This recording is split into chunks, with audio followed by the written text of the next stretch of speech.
Chapter 1005. Because of the flickering world, countless organizations had gathered in the Shattered Star Ring, and this star field was currently the most lively area in the entire universe, receiving the attention of everyone. Once there was a commotion, it would spread to every corner of the universe at the fastest speed. Tolian's challenge was not kept a secret, and the information of this battle spread rapidly through the quantum network. In just a few hours, the entire Shattered Star Ring exploded. The birth of every Beyond Grade A was a major event in the universe. After Black Star, the Shattered Star Ring finally welcomed its sixth Beyond Grade A Super. The news came too suddenly, and no organization was prepared. Everyone was urgently collecting information on Hela's past to understand this new Beyond Grade A Super who had suddenly appeared. Before this, Hela did not have many records of her activities in the universe because she had been cultivating for a long time, so she did not receive much attention. Her most representative identity was the captain of Black Star's guards, but in the past 20 years, she had disappeared without a trace. Now, she had silently stepped into the Beyond Grade A realm, and the first time she appeared, she had already displayed her strength to the entire universe, creating a convincing battle record. Tolian, who had joined the Arcane Church for many years, was not a weakling. He had taken the initiative to challenge Hela, but he had lost to her and instead made her famous. This kind of thing where one shot oneself in the foot was always something that people liked to hear. A new Beyond Grade, a super defeating another new Beyond Grade, a showed that her combat strength was very impressive at this level. Furthermore, according to the investigation, although Hela's promotion speed could not catch up to Han Zhao's record, it was still far faster than the average promotion time for a Beyond Grade A Super. This meant that she still had potential, and her achievements would not stop there. The Shattered Star Ring was located in a remote area, and it had always been at the bottom of the Beyond Grade, as in the various star fields. This situation had changed after Black Star appeared, and Hela's promotion had once again raised the status of the Shattered Star Ring. However, compared to the birth of a new Beyond Grade A Super, what the various organizations were more concerned about was Hela's identity. This new Beyond Grade A Super of the Shattered Star Ring was definitely not simple. According to the information, not only was she a member of the Black Star Corps, but she was also Ames's student. At the same time, she had a relationship with two big shots and was also from the Blue Star Corps, just like Black Star. When they saw Hela's birthplace, almost all the forces were shocked. Blue Star, a small place that was still a civilization on the surface a few decades ago, actually produced two Beyond Grade as all of a sudden. Just what was so special about this planet? How could it have such an outstanding place? He must have run into some dogshit luck. Even with the addition of historical figures, these two were still the only pair of fellow Beyond Grade as in the entire universe. These special identities were the main reason why the various organizations were shocked. At this moment, what everyone was most concerned about was the impact the birth of this new Beyond Grade A Super would have on the current situation. Since Hela's current identity was still that of an officer of the Black Star Corps, all the organizations knew that the Black Star Corps was most likely going to face a change. Hela might become independent, but what would Black Star do? With this thought in mind, everyone was waiting to see how things would develop. Bloodshed Land, Planet Heber. What? That Hela has stepped into the Beyond Grade A Super? Chief Vanguard official Rothers suddenly turned around and stared at Jode, who had come to report the news, with a stunned expression. Yes, just yesterday, she defeated Tolian of the Arcane Church. The news is true. Jode smiled bitterly. This had happened too suddenly. When he first received the news, he was also shocked and only recovered after a long time. How could this be? Rothers mumbled to himself with a face full of disbelief. Decades ago, the two of them had represented the Bloodshed Land and fought against the Black Star Corps, but they were stopped before a victor was decided. He had always regarded Hela as his opponent, but he did not expect that he would once again be left far behind by the opponent he had always regarded in his heart. At first, it was Black Star, and now it was Hela. Rothers could not help but wonder, could it be that the Black Star Corps really had some special Beyond Grade A promotion technique? The threshold of beyond grade A was still very far away for him, but his old opponent had already crossed it. The feeling of being surpassed did not feel good, and Rothers felt a sense of helplessness. At the same time, in the Tyrant's Palace, Heber was also discussing this topic with Sorokin's consciousness. An important officer of the Black Star Corps has advanced to beyond grade A, and the biggest possibility is that they have an additional ally. This will cause the Black Star's forces and influence in the Shattered Star Ring to expand again, which is not good for us. Sorokin had a helpless expression. This sudden situation was not within his expectations, and there was nothing he could do about it. Someone related to Black Star again. Heber was a little unhappy, and his heart was filled with jealousy. Why is Black Star's luck so good that he can always recruit talents? I'm also a beyond grade A, so why don't I have such powerful officers under my command? I don't have enough information on hand. If we want to contain Hela, we need to spend some time looking for her weakness. I'll get my subordinates to do this. Sorokin shrugged. Before that, let's wait and see. Up to you. Heber did not comment. In the Shattered Star Ring, on the mother planet of the star, Pupil Protoss. Another one? Looking at the news about Hela on his communicator, Psyker gritted his teeth, and all 7 of his eyes were hurting from anger. After the Planet Lighthouse incident, his race's situation in the Shattered Star Ring was not good to begin with. Now, Black Star had another local beyond grade A friend. Black Star worked for the dynasty and stood on the opposite side of him. Although Heber was not Black Star's friend, their positions were also on the opposite side. Other than that, the other 3 beyond grade, as in the Shattered Star Ring, were more or less related to Black Star. Not a single local beyond grade stood on his side. His enemies in the local area had increased from 4 to 5. WDNMD. How can I even stay in this broken place? Cisco's mind exploded. In this environment, Hela set off from Floating Dragon Island alone and headed toward the Black Star Corps headquarters. This time, Ames did not go with her. She was forcefully dragged by Jenny to stay on Floating Dragon Island and had to deal with the backlog of matters. Blue Star was very close to the Black Star Corps headquarters. Hela arrived at the headquarters that she had not seen for a long time. Han Shao, who had returned from the Flickering World some time ago, was already waiting for her at the headquarters. As soon as she entered the army, Hela felt that something was different. Everyone in the Black Star Corps already knew that she had become a beyond grade A super. Along the way, everyone looked at her with respect and curiosity. She did not look around and first went to find Aurora, whom she had not seen for many years. She went straight to the officers' activity room, where many officers were already waiting. Congratulations on becoming a beyond grade A super. As soon as Hela entered the room, everyone welcomed her with smiles and congratulated her. Thank you. Hela nodded and responded to them one by one. Although she was cold, she was not unreasonable. The atmosphere in the room was harmonious. At this time, a voice full of energy suddenly sounded, suppressing everyone's voice. Captain, you're finally back. I missed you so much. Hardaway walked out from the crowd and appeared in front of Hela. He had a fawning expression on his face, and his voice was extremely loud. You missed me? Hela had a suspicious look on her face. She did not remember her relationship with Hardaway being so good. It's not just me.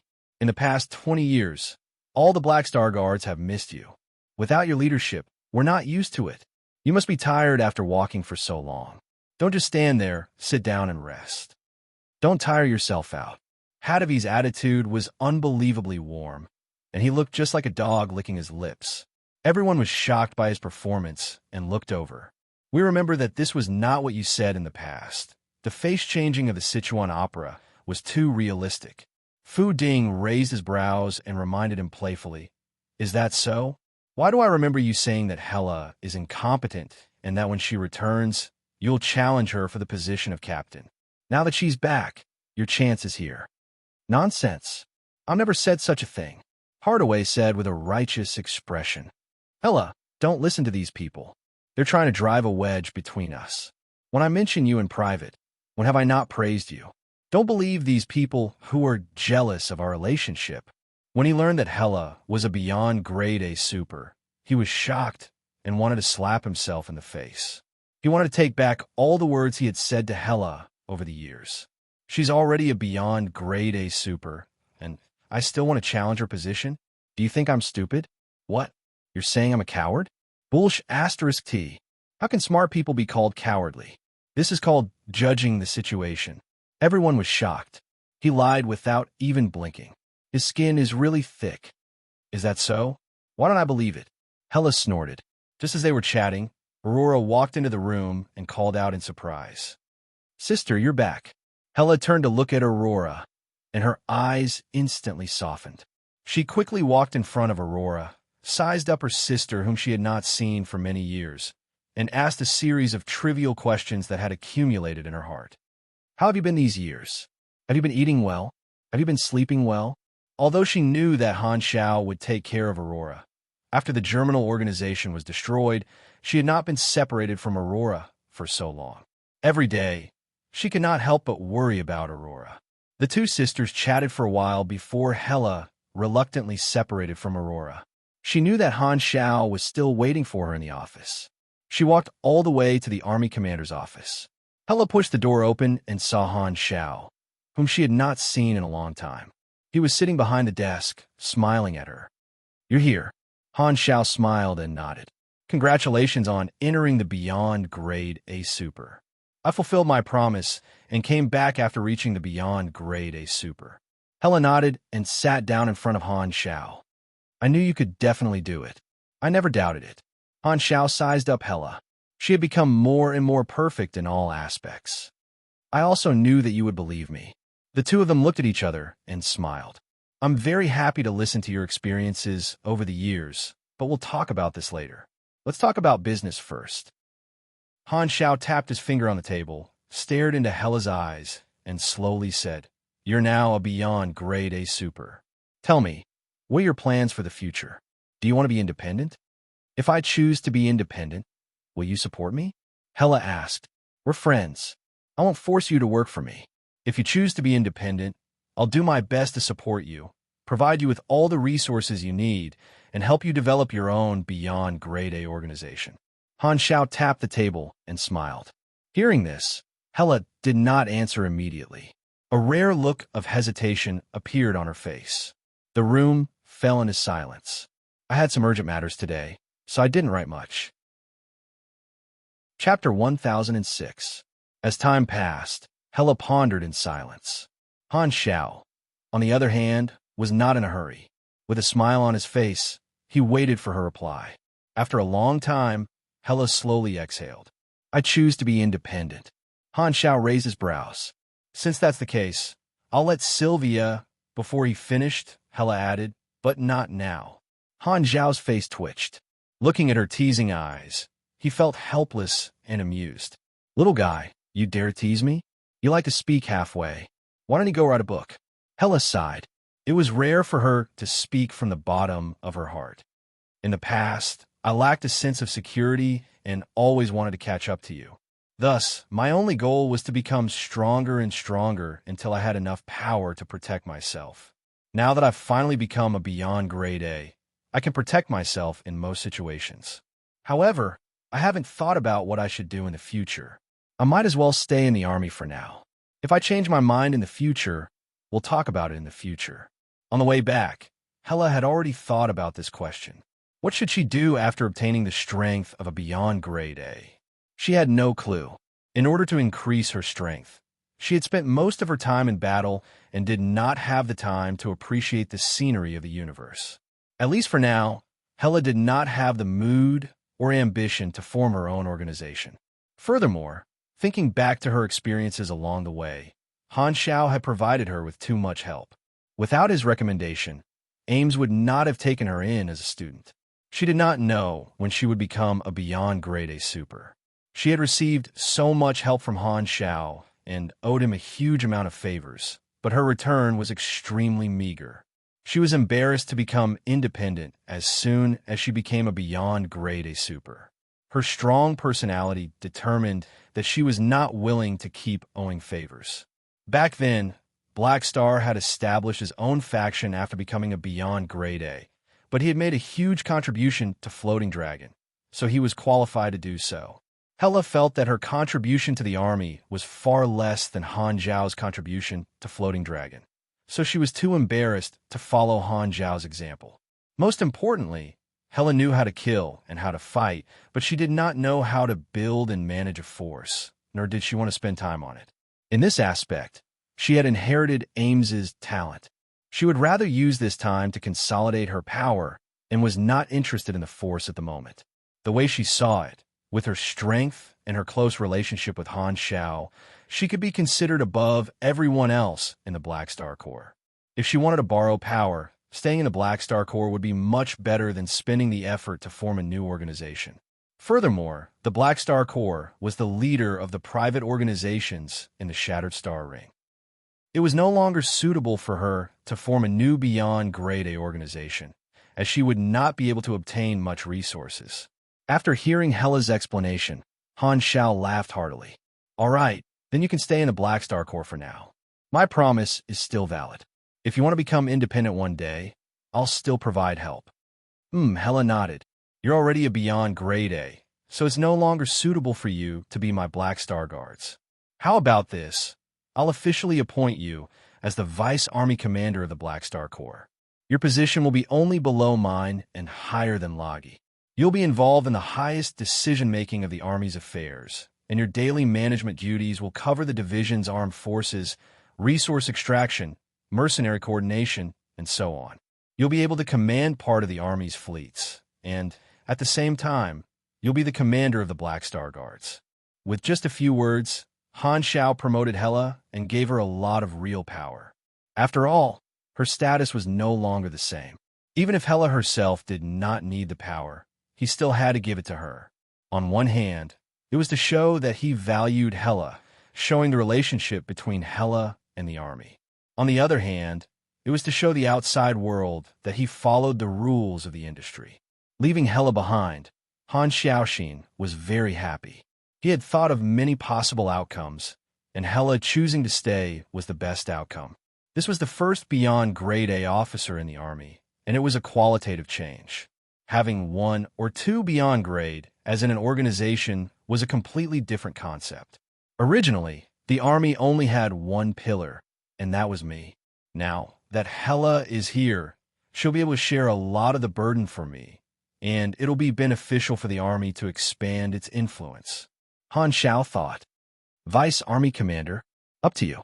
Hela did not care too much about the title. She suddenly placed her hands on the edge of the table, leaned forward, and said, Let's talk about this in the future. I have a request. Fight with me. Sure, Han Xiao agreed. But not today. You just return to the headquarters. Rest for a while and spend more time with your sister. I have some errands to handle as well. In a few days, I'll cough, fight with you. Okay. Hela nodded and suppressed the eagerness in her heart. After stepping into the Beyond Grade A realm, she had always wanted to see how big the gap between the two of them was. After chatting for a while more, Hela left the room and went to find Aurora. The two sisters had not seen each other for many years and had endless things to talk about. Watching Hela leave, Han Xiao smiled. Just as he was about to write the appointment letter, his communicator rang. Looking at it, it was a call from Unravel. The dynasty is probably contacting me because of Hela. Han Xiao thought for a moment before answering the call. Your Excellency, ruler, what's the matter? Unravel's figure appeared on the screen, and Han Xiao smiled. I heard that one of your officers has become a new Beyond Grade A. Congratulations. Unravel nodded. Her name is Hela. Not only is she my officer, but she's also my old friend. She and I... Oh, I almost forgot. You guys definitely have her information. Han Xiao raised his brows and pretended to speak. Have you talked to Hela? You came at the right time. I just finished talking to her. What's the result? What's her plan? She thinks it's troublesome and doesn't want to form an organization for the time being. Therefore, she decided to stay here and be my right-hand woman. I see. Unravel paused, pondered for a moment, and slowly said, I have something to ask of you. Speak. If possible, I hope you can persuade Hela to join the dynasty. As expected, Han Xiao smiled, but did not say anything. He had expected this. Due to his relationship with Hela, the dynasty felt that there was a high chance of obtaining a new Beyond Grade A ally. Thus, They came knocking on his door, wanted to make the first move, and strengthen their beyond grade A team. Seeing that Han Xiao did not reply, Urinril could not help but ask, "What do you think?" "No problem. I'll try my best to persuade her, but I can't guarantee success." Han Xiao did not express his opinion. "I understand." Urinril nodded. She would not force him. This time, Han Xiao changed the topic. "By the way, since you contacted me, I have something to report to you. Didn't you ask me to maintain the security of a shattered star ring? I have an idea, and I can use this opportunity to show it. However, it's a bit big, so I need the dynasty's support." "Tell me about it," Han Xiao slowly said. "Because of the flickering world, the beyond grade as of the various star fields have gathered in the shattered star ring. At least 90% of the beyond grade as in the entire universe are here. Since that's the case, I might as well take the lead and invite these people to gather together and hold a large-scale gathering of the beyond grade as of the universe. I'll invite everyone to come and discuss with them and reach a consensus with them not to cause trouble in the Shattered Star Ring." Hearing this, Urinril immediately began to plan. This was almost equivalent to inviting all the beyond grade as of the entire universe. Indeed, the commotion would be too big. These people were all iconic figures of the various star fields. If they succeeded, it would be enough to set off a wave of public opinion that would sweep across the entire universe. Perhaps it would even be recorded in the annals of history and become a memorable event. As for what benefits Black Star could gain from this, it was obvious. First, he could save energy and solve the problem of the stability of the star field in one go. Regardless of whether it was negotiations or showing off his strength, he would use all kinds of methods to make all the foreign beyond grade as give up on the idea of causing trouble and wait patiently for the opening of the flickering world. The second benefit was that if he could really gather all the beyond grade as together, as the leader, Black Star's influence would increase greatly, proving that all the beyond grade as were giving him face. "How confident are you that you can invite everyone?" Urinril asked in a low voice. "Ah, really?" Urinril was suspicious. Most of the beyond grade as are smart people. They know very well that accepting your invitation is to support you and help you increase your fame. The dynasty's people won't have a problem, but can you guarantee that the people of Radiance and Ethereal will give you face? "I can't guarantee it, but..." Han Xiao chuckled. "I think my face should still be of some use. As for the people I can invite, I'll have to ask the dynasty for help." "All right, it's worth a try. I'll get someone to cooperate with you." Urinril thought for a while before nodding and agreeing to this plan, indicating that she would provide help. "Then, I'll thank the dynasty in advance." Han Xiao smiled. Suddenly, his eyes flashed, and he said, "Other than that, I have another matter." "Speak." "I've already considered the proposal regarding the evolution cube." Han Xiao shook his head. "I'm sorry, but I don't plan to use the evolution cube to exchange for anything else for the time being. In fact, I've looked at the list the dynasty gave me several times, but there's no universal treasure that I particularly like. The dynasty is very sincere, and I'm very grateful.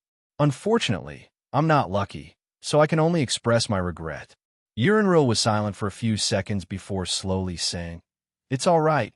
We won't force you. If you change your mind, feel free to contact us." Then, the two of them chatted for a while before hanging up.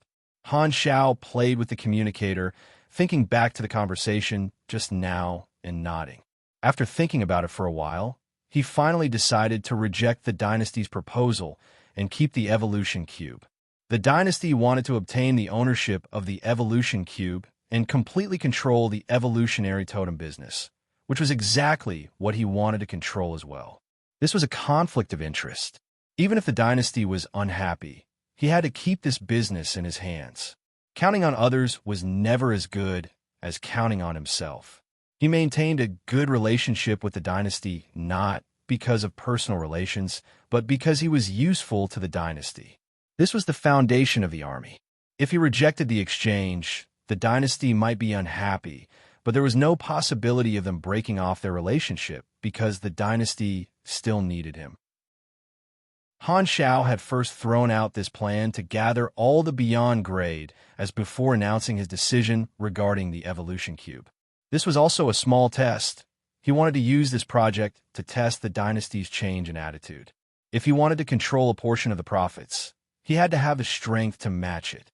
The dynasty was indeed a giant, but the current Black Star Corps also had the qualifications to control this prophet. With Hela's return, the army was even more confident. Radiance and ethereal suppression was mainly due to the dynasty's ban on selling totems to the outside world. However, if the ban was lifted one day, whether Radiance and Ethereal wanted the dynasty to control the evolution cube or an external ally to control the evolution cube would be an obvious answer. They would rather let an ally of the dynasty control the profits of the totems than let their competitors control the totem's business. Although the businesses belonged to the dynasty in name, the ownership of the profits was fundamentally different. The dynasty will definitely do something in private. Let's see how they plan to do it. Han Shao shook his head. In any case, he would deal with whatever came his way. The next day, the Black Star Corps publicly announced a personnel appointment. The sixth seat of the Shattered Star Ring, the new Beyond Grade A who defeated Tolian, Hela, who did not have a nickname yet, would be appointed as the Vice Army Commander of the Black Star Corps. She did not establish her own organization and continued to serve the Black Star Corps. Countless organizations were paying close attention to the development of this matter. As soon as the news came out, the entire star field was shaken. Everyone knew that the influence of the Black Star Corps, which had two Beyond Grade as, would definitely skyrocket. Although Black Star alone could beat many ordinary Beyond Grade as, to the galactic residents of the universe, the difference between having a single core and having two cores was like heaven and earth. Many organizations with ulterior motives hoped that Hela would split up, but the development of the situation was contrary to their expectations. They could not help but be disappointed. A Beyond Grade A actually succumbed to Black Star's tyranny and work for him? Can't you have some backbone? Why don't you learn from your seniors? It's impossible to work for him. Go start your own business. Damn it, I have to think of a way to break them up. To the members of the Black Star Corps and their partners, this was undeniably great news. Knowing that Hela would stay, the entire army was excited. With a Beyond Grade A backing them, their confidence skyrocketed. The members of the army had even become more arrogant when they walked, learning how to walk without a teacher. The impact was quickly felt. The army's attractiveness to high-end talents increased greatly. Seeing that Han Shao seemed to have really nurtured a Beyond Grade, many supers could no longer sit still and were tempted. Among them, the ones who were the most tempted were some neutral Beyond Grade A seeds. Becoming a Beyond Grade A was a fatal attraction to them. Every time this happened, Hardaway would be especially happy. I had the foresight to let go of my reservations and join the Black Star Corps. In the future, when these guys join, they will all be my underlings. The feeling of throwing away my integrity is so good. Somewhere in the Shattered Star Ring, in the Arcane Church's fleet, the main ship's conference room was filled with projections of Ethereal's Beyond Grade A allies. Tolian was the only one sitting in the middle. The scene was like a trial. You're saying that Hela's Esper ability is extraordinarily lethal to living beings, and when it erupted, it heavily injured you in one blow? That's right, it hurts. Plus, she can damage my mind. I'll need to rest for at least a few years. Tolian gritted his teeth. Tolian was furious that he had lost to Hela. He felt like he had been full of confidence, but had been killed by someone in the online battle. Furthermore, not only had he lost, but he had also suffered injuries that were difficult to recover from. The main reason was that his mind was heavily damaged, and he would need to slowly recuperate. Before he recovered, Tolian's control over his spells would be reduced, and his strength would not be able to reach its peak. Tolian could not take this lying down. He rested for a few days and contacted the others today to report Hela's ability. Kasui slowly shook his head. The Black Star Corps has obtained a new Beyond Grade A with extraordinary potential. Their forces have grown stronger again. Hearing this, many of the people present frowned. Among the three universal civilizations, The one that did not want the Black Star Corps to grow stronger the most was the Arcane Church. After all, they had suffered such a huge loss in the Battle of Planet Lighthouse, and many of the people present already had a grudge with the Black Star Corps. At this moment, Sun Hunter suddenly glanced at his communicator and said, "Black Star sent me a message." "What did he say?" Kasui turned to look. He sent us an invitation and wants us to visit him." Sun Hunter's tone became strange. "Us?" "Yes, he invited all the Beyond Grade as of the Arcane Church." As soon as this was said, other than Kasui, the expressions of everyone present changed. They were filled with shock and confusion. Inviting all the top combatants of the Arcane Church. What was Black Star doing? Was he itching for a beating? If it were anyone else, they would have thought that they were courting death. However, the target was Black Star. Everyone present believed that he was just itching for a beating. Chapter 1007. Your Excellency Kasui, do you think we should go? Someone could not help but ask. Kasui was silent for a few seconds before slowly saying, "Black Star's invitation to everyone has already exceeded the scope of private matters. It depends on the Arcane Church's opinion.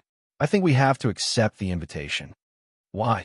Our Ethereal and the Black Star Corps are not friends. Does Black Star think he has that much face?" Tolian was indignant. Kasui shook his head, his voice faint. "I roughly understand what Black Star will do. His reason is to maintain the stability of the Shattered Star Ring. If we don't go, he will settle the score with us afterward." "Are we afraid of him alone?" Someone said angrily. "We're not afraid, but the Black Star Corps has a huge force in the flickering world. Ethereal probably does not want to offend him. Furthermore, Ethereal has to consider Cisco. He lives in the Shattered Star Ring and has nowhere to run. If Black Star wants to settle the score with him, he will be in trouble," Kasui said calmly. "But Black Star is not hiding his goal. If we all respond to his call, it will increase his reputation and influence. The upper echelons will definitely know this. As for the Beyond Grade, as of the other organizations, will they be willing to be used by Black Star?" Sun Hunter narrowed his eyes. "The Dynasty will definitely support him fully, and the Radiants might also agree," Kasui said. "The Radiant Federation will also agree?" Tolian was confused. Kasui glanced at him and slowly said, "After all, the Shattered Star Ring is the Radiance's territory. At the same time, the Radiant Federation also received Han Zhao's invitation and immediately gathered many of their allies for a discussion. Black Star wants to hold a Beyond Grade A meeting. His intentions are clear. Do we need to increase his reputation?" Sieran crossed his arms and placed the other two on the table with an indifferent and disdainful expression. "Although he's a peak Beyond Grade A, isn't he overestimating himself too much? Why? Do you think everyone has to give him face? He was an important ally of the Radiant Federation and also a member of the Elderly Heavenly Group. He had a very high status in the Beyond Grade A circle, equivalent to the Dynasty's Old Dragon, Kant, or Ethereal Sun Hunter. Another Beyond Grade A turned to look at President Bader of Radiance and the Council of Elders and asked with a deep voice, "What do you think?" "Maintaining the stability of the Shattered Star Ring is not a bad thing for us," Bader said slowly. "Even without the Dynasty taking the lead, I don't plan to let anyone cause trouble. The flickering world is about to be developed, so there's no need to stir up unnecessary conflicts. Since we didn't intend to cause trouble in the first place, there was no need to respond to Black Star," someone asked. "I'm still considering it." The Chief Elder took over the conversation and tapped the ground with his cane. "For now, there is indeed no need to support Black Star. Increasing his influence is the opposite of our strategy of suppressing the Imperium in the past few decades. I feel that we can actually help Black Star." This time, someone actually spoke up for Han Zhao. "The way I see it, the pressure over the past few years has been very effective. Together with some special reasons, it's only a matter of time before the Dynasty opens up the purchasing rights." Hearing this, everyone looked at this person with different expressions. This person's name was Hades, a new Beyond Grade A born in the past 10 years. He had not joined Radiance for long, so his position was average. No one expected him to suddenly express his opinion today. It seemed like he had an unknown source of information. You said there's a special reason for the dynasty to open up the purchasing rights of totems? What do you know? Vader was confused.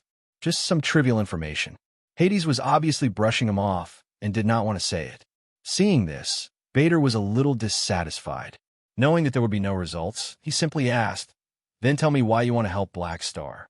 It's very simple. The evolution cube is the core of the evolutionary totem business. If the dynasty opens up the evolution cube one day, our needs will be satisfied. If the dynasty controls the cube, not only will we have no chance, but the dynasty will also reap the majority of the benefits. In comparison, it's better to let Black Star keep the cube. Therefore, we can help Black Star increase his status and reputation, and increase his chips in the game to prevent him from being unable to withstand the pressure and having the evolution cube taken away by the dynasty, Hades said. That sounds reasonable. However, the totem is not open yet. What you're saying is just empty words. Helping Black Star now is going against our suppression strategy and will only cause us trouble. If you can prove that the dynasty will definitely open up the totem and tell us the inside story, your suggestion will only be meaningful. The chief elder's thoughts were clear. I have a special informant. The information will definitely be reliable. Hades shook his head and still did not intend to explain. At this moment, Manison, who had been playing the bystander from the Mecha Empire, tilted his head and said calmly, "Do whatever you want. I will accept Black Star's invitation." Everyone was shocked and looked at him. Many of them were confused. "Don't you have an unresolved conflict with Black Star?" Sierran asked. "That has nothing to do with you." Manison casually waved his hand. "I feel that this is a grand occasion, and I can do my best to facilitate it. Usually, the beyond grade as stay in their own territories, and this is a rare opportunity to gather in the same star field. It's a good opportunity to meet." Everyone sized up Manison's expression, but could not see what he was thinking. They were all confused and did not understand Manison's intentions. Logically speaking, Manison and Black Star were competitors and should be suppressing each other. Why would he help? No one knew what he was thinking. Glancing at everyone, Manison secretly shook his head. He was not worried that this matter would increase Han Zhao's influence. A normal change in reputation would not affect their positions in the machinery faith. The believers only cared about the achievements of the mechanics and ignored everything else. Therefore, he was not afraid that Black Star would become more famous. However, Manison did not plan to help Han Zhao. He mainly wanted to use this matter to indirectly increase the position of all beyond grade as in the universe. A beyond grade A with individual strength was already a big shot in the universe, but he felt that it was not enough. In the eyes of the advanced civilizations, their role was more focused on strategic deterrence and killing each other. This had been the case for many years, and Manison wanted to change this situation. If they made use of this opportunity to gather a large number of beyond grade, as long as they thought of the strength that these people would have when gathered together, the advanced civilizations would be even more wary of them and pay more attention to them. This would have some hidden effects. Overall, there were pros and cons, but for the Mechanic Emperor, the pros outweighed the cons. His vision was no longer limited to his own territory, and he planned to seek more benefits for the class represented by the beyond grade as. In other words, Manison was consciously raising the ceiling of the entire industry. It was a bit like he was trying to help the world, but the main thing in his bones was still profit. On the other hand, he did not mind that this event was led by Han Zhao. Although the two of them were competitors, they had one thing in common, which was that they were both mechanics. If Black Star's reputation grew, more talents would be attracted to become mechanics, which would be beneficial to the spread of the machinery faith. This way, as the leader of the mechanic world, Manison would also benefit from it. Of course, if he took the lead, the benefits would be even greater. However, Manison was not a stingy person. Since Black Star was the one who brought it up first, he could not be bothered to snatch it from him. Furthermore, Black Star had a reason to maintain the security of the star field, so he did not have the right to gather so many people. Compared to Ethereal and Radiance, the beyond grade as of the Red Empire were much more supportive. Black Star really knows how to do things. His methods of extracting benefits are really impressive. Milazos was amazed. Hearing this, everyone shook their heads and laughed. The various parties gathering in the Shattered Star Ring was originally a bad thing that would affect the stability of the star field. However, Black Star saw an opportunity in this and planned to squeeze out oil from the cracks of the rock to turn a bad thing into a good thing. Everyone knew what Han Xiao was doing. Not only did he want to increase his reputation and influence, but he also wanted to establish his position as the beyond grade A leader of the Shattered Star Ring through this matter. Standing up in the name of the entire Shattered Star Ring had a special meaning. In the past, Black Star was just a figurehead. Once this matter was done, it would prove to the outside world that his name was real and that he was the official leader of the star field. Coincidentally, the Black Star Corps had recently gained a new beyond grade A, so they could strike while the iron was hot. This way, the position of the Black Star Corps would become even more secure. Not to mention the long-term benefits. The most obvious impact would be that the competitiveness of the Bloodshed Land would be greatly affected. The Limitless Financial Group, which had always been competing in various fields, would be greatly affected. In the short term, it would be difficult for them to cause any trouble for the Black Star Corps. Black Star sure had a lot of tricks up his sleeve. Khan chuckled. Today he had turned into a cute little black pig. It was only the size of a palm.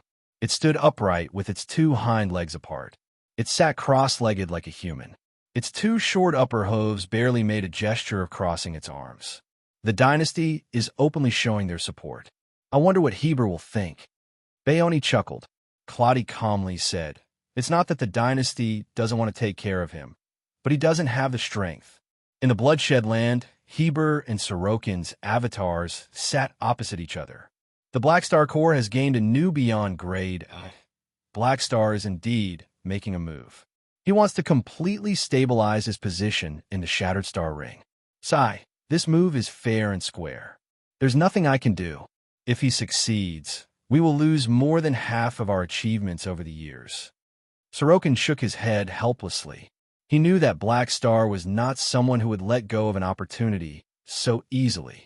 As expected, he took advantage of the fact that a new beyond grade A was born in the army to make use of this popularity to launch a series of attacks. Due to the haste of the matter, he had not even finished investigating Hella's background, so he naturally could not retaliate. Furthermore, Black Star had invited all the beyond grade as this time. Regardless of whether they gave him face or not, the result was not something he could interfere with alone. He could only watch. Heber did not reply immediately. He lowered his head and stared at the invitation silently. No one knew what he was thinking. "Your Excellency Tyrant, do you plan to reject Black Star's invitation? I don't recommend it." Heber then looked at him and slowly said, "Reason? The dynasty's attitude is very clear. They support Black Star's action. If you reject it, you will be going against the dynasty. It's not a good choice." Sorokin shook his head. "If everyone else in the dynasty goes, and you don't, it will be too out of line. At that time, it won't matter if you go or not. It will be even more embarrassing if you don't go. I don't need you to teach me." Heber snorted. "What about you? Are you going?" "Of course I'll go." Sorokin smiled. "After all, Black Star and I are just business opponents. We don't have any grudges. Plus, I can't afford to offend him." He did not like to step out of line. Only by following the crowd would he be able to hide himself. "You're really thick-skinned." Heber could not help but curse in his mind. "Sigh, what a pity. If only the two of us were the ones who made this event happen." Sorokin sighed. "Maybe we beyond grade as know the reason and don't think it's a big deal. However, to the outside world, it's too glorious. Black Star has hundreds of supporters. If the Black Star Corps is listed, just this wave alone will cause his market value to skyrocket. Now that I'm participating in this event, I should be able to get some benefits and increase the market value of the Limitless Financial Group by a little." Sorokin thought. Ignoring Sorokin, Heber looked at the invitation again.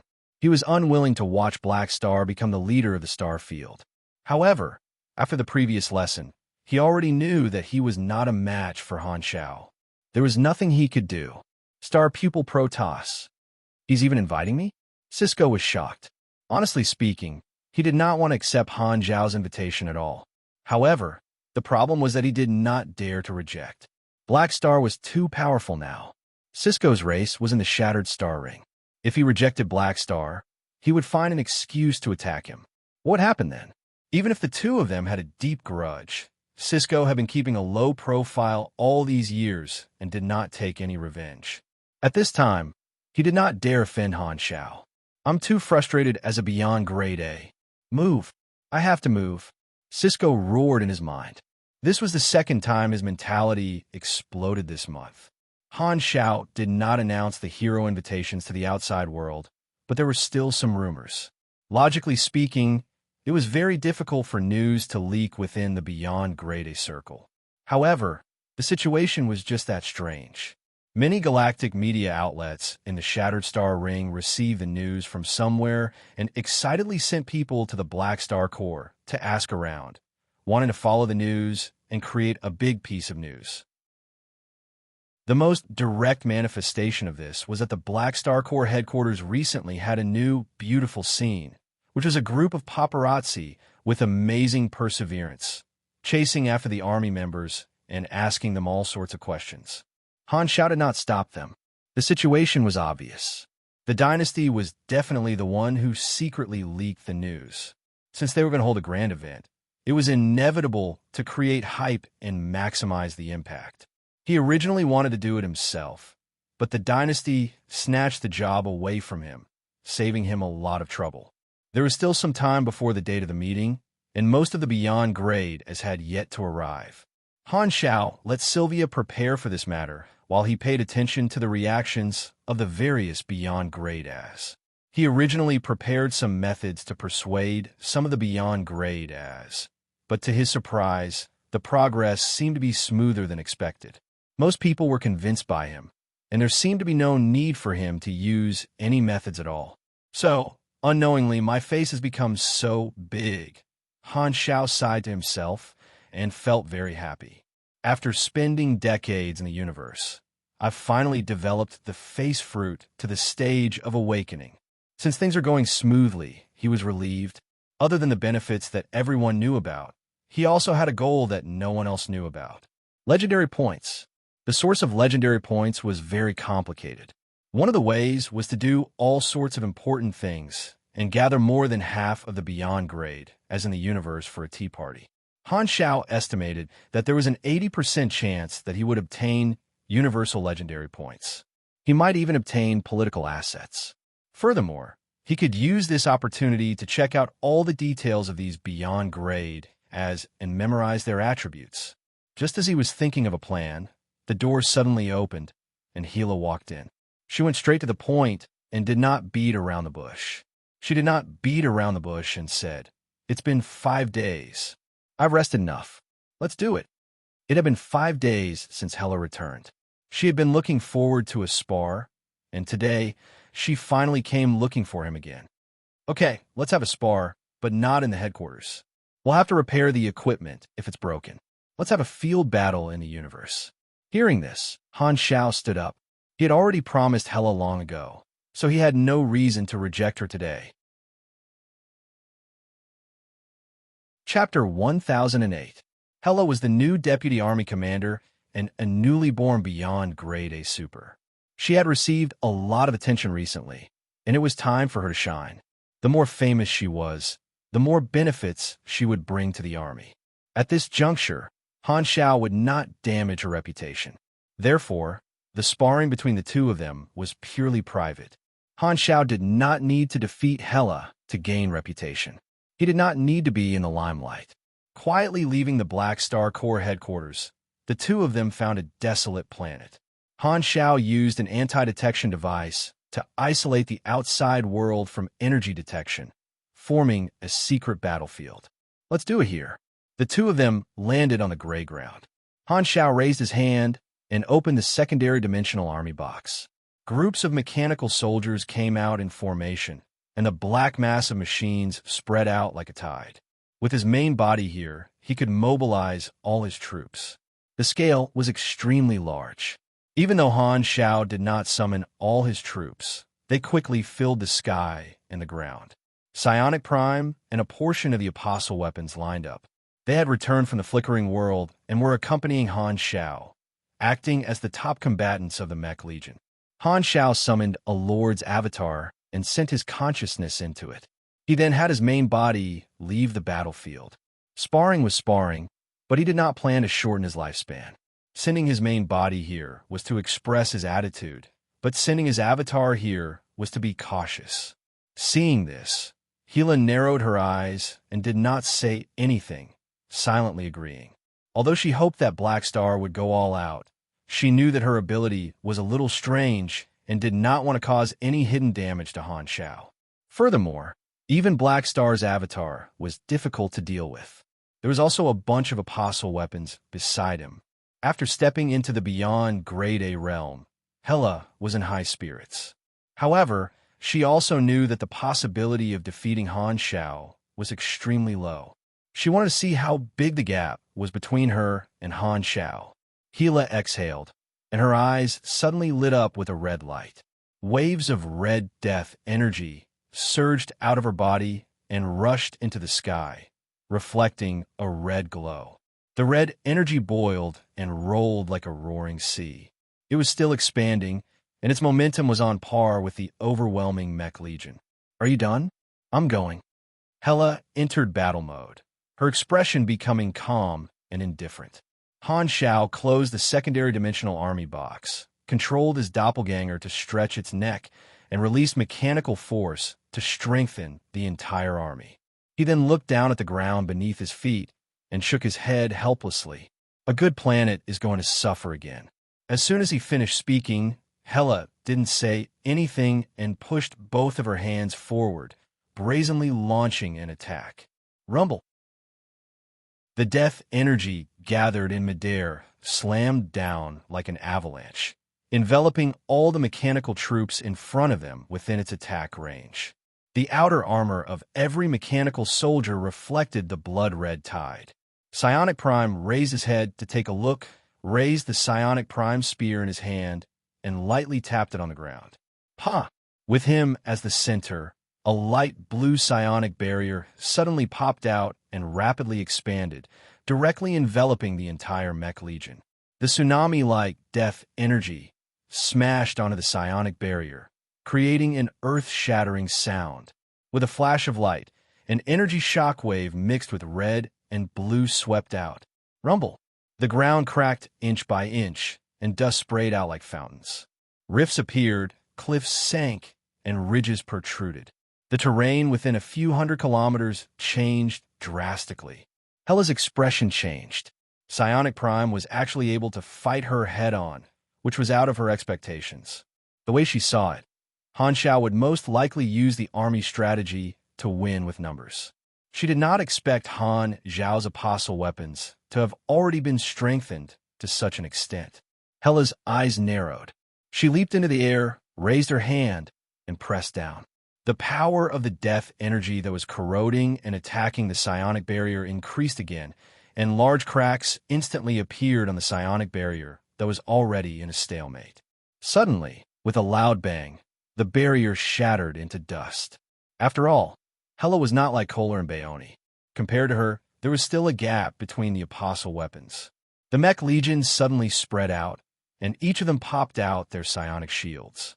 They prepared to defend against the impact of the death energy while raising their cannons to counterattack. Countless energy cannons were fired at Hela. The blinding light seemed to have cut open space, leaving behind trails of light. Not many beyond grade as were willing to take on such a ferocious attack head-on from the Mech Legion, and Hela was no exception. Her figure moved rapidly in the air, dodging the attacks. Endless death energy gushed out from her body, forming layers of tight shields that covered her body. From time to time, the energy cannons would hit her shield, creating holes in it. The death energy could be used for both offense and defense. There were very few beyond grade, as who did not have shields. The power of the dead Esper ability was actually at a disadvantage against the Mech Legion. Ordinary mechanical soldiers were inanimate objects, and Hela's lifesteal attribute could not be triggered. This cut off an important way to recover health. Furthermore, the mental damage caused by the death energy was also useless against the Mech Legion. This meant that she had lost another advantage. Only when she faced an opponent with vitality could her ability be used to its fullest potential. After all, defense was not Hela's forte. The Mech Legion had been strengthened many times, and their attack power had long been reborn. As soon as the Mech Legion began to fight, Hela felt an overwhelming pressure. Han Zhao's cannons continuously penetrated her shield and landed on her body. Her health dropped bit by bit, and her injuries gradually accumulated. However, Hela's recovery was not bad either. Although it could not be compared to Aurora, it was still very impressive. When her level was very low, she already had the high-speed healing talent. The power of the dead would nourish her flesh, increasing her normal recovery by 500% and increasing her recovery by 1,000% to 2,000% when using energy. Now that she had stepped into the Beyond Grade A realm, Hela had also obtained more recovery abilities. Even if the lifesteal attribute could not be used, her recovery speed was still extremely fast. She was the kind of person who looked fragile but was actually very tanky. In this aspect, she was in the same vein as Han Zhao. For a while, she could withstand the focused fire of the Mech Legion. Not bad. Looks like we won't lose so quickly. Seeing this, Han Zhao smiled and continued to grind his steps. After the battle began, he had his doppelganger activate, charge, endless potential, and started to move around crazily, increasing the movement distance. After activating this skill, he would enter the preparation phase. The movement distance during the preparation phase was the effective distance. Before the attack was launched, the skill would be in a continuous state. Only after the attack was launched would the cooldown of the skill begin. Although the power of the skill depended on the distance and not the speed, the name of the skill still had the word charge in it. Moving around and stopping would not work. The so-called charge distance in the skill introduction meant that after the skill was activated, he would have to keep moving. Speed did not matter, but if he stopped, he would have to start from zero. Even if he continued to move, the skill would only calculate the last movement distance between the last pause and the last attack. Once he started charging, it was best not to stop. With the Mech Legion holding back, Han Zhao could easily do this. Furthermore, charge, endless potential, would only take effect after the next melee attack, so it would not affect his long-range attacks. Because his level was higher than Hela's, after the battle, the combat information on the interface showed all of Hela's attributes. All of her abilities were displayed at a glance. Han Zhao held her back from a distance while browsing the combat information. As expected of an Esper ability with great S potential, her attributes are really good. After looking at it for a while, even Han Zhao felt a little jealous. Compared to him, a fake genius who was searching for talents everywhere, Hela was the real deal. She had a bunch of talents, many of which were unique to her. She had the potential to be a super fighter. When she grew up and her basic attributes became higher, the effects of these talents would become even more overpowered. However, she was still far from her peak in his previous life.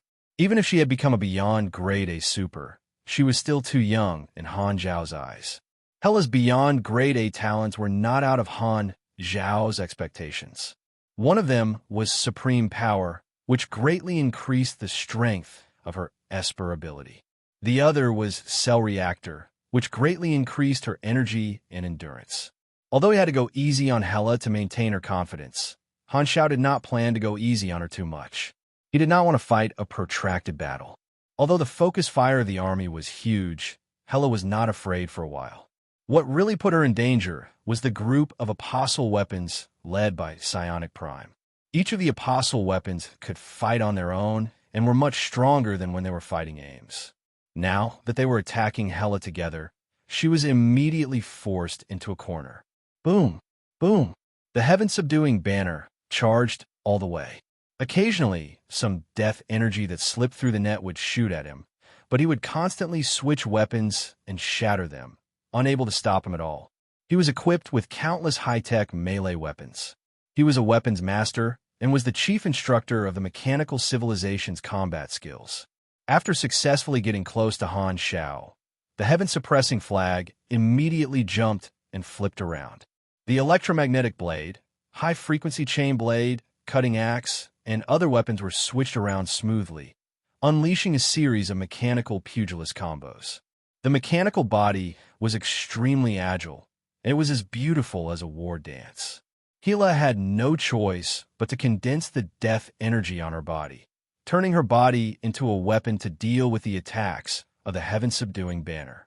Unfortunately, her close combat ability was far inferior to a weapon master who had mastered countless weapon styles. Very quickly, she was left with no choice but to take a beating. Clang!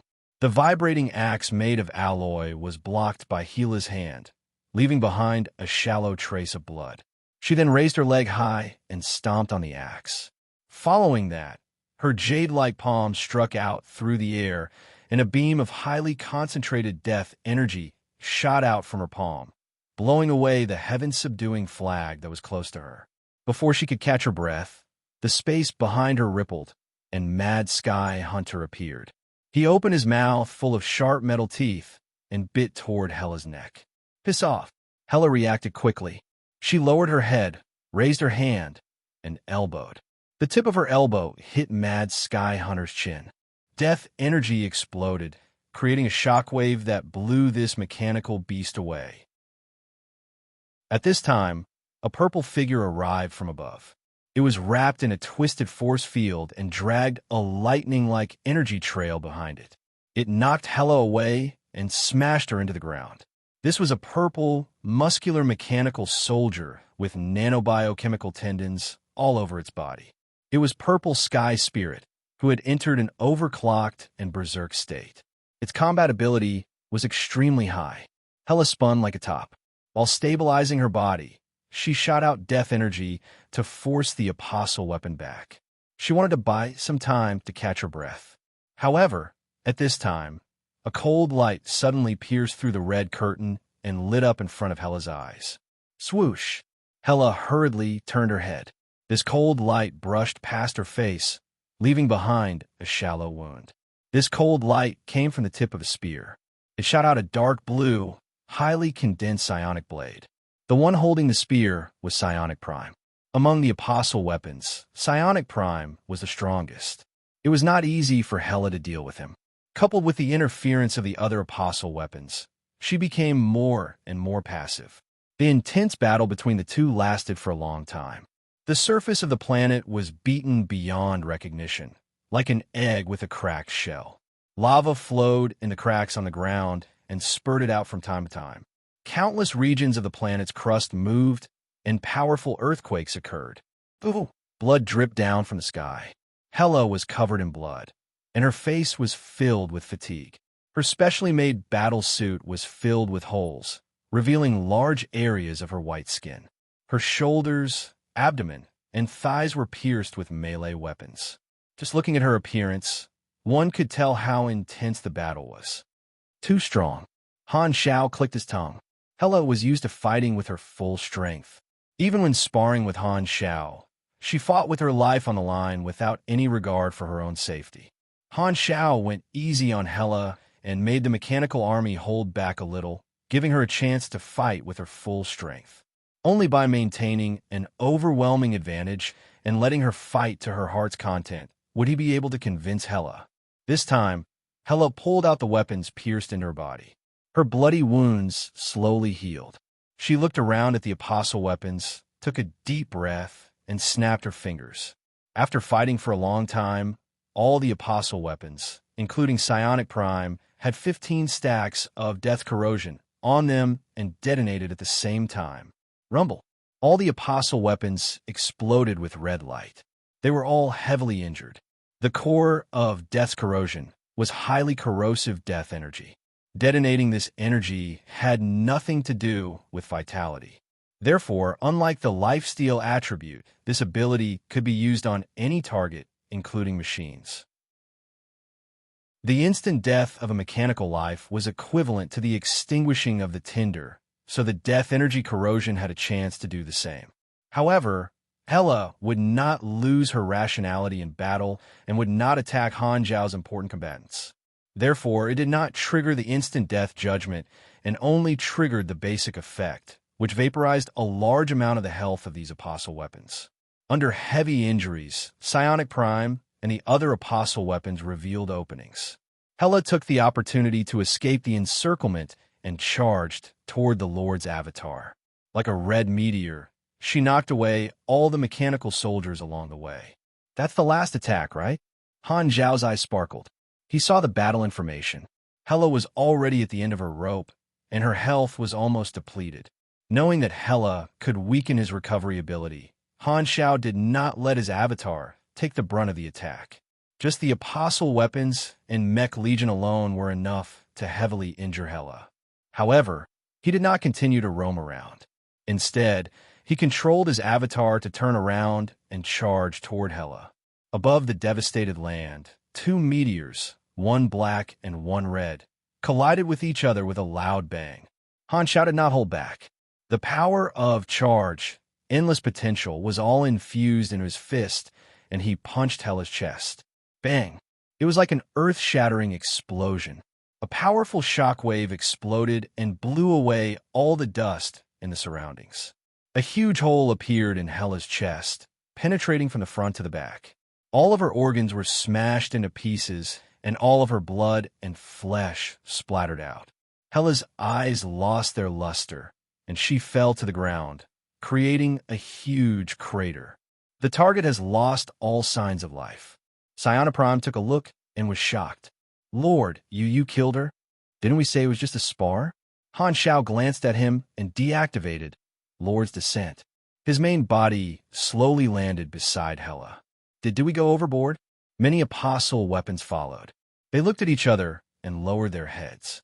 They were like children who had done something wrong, trembling in fear.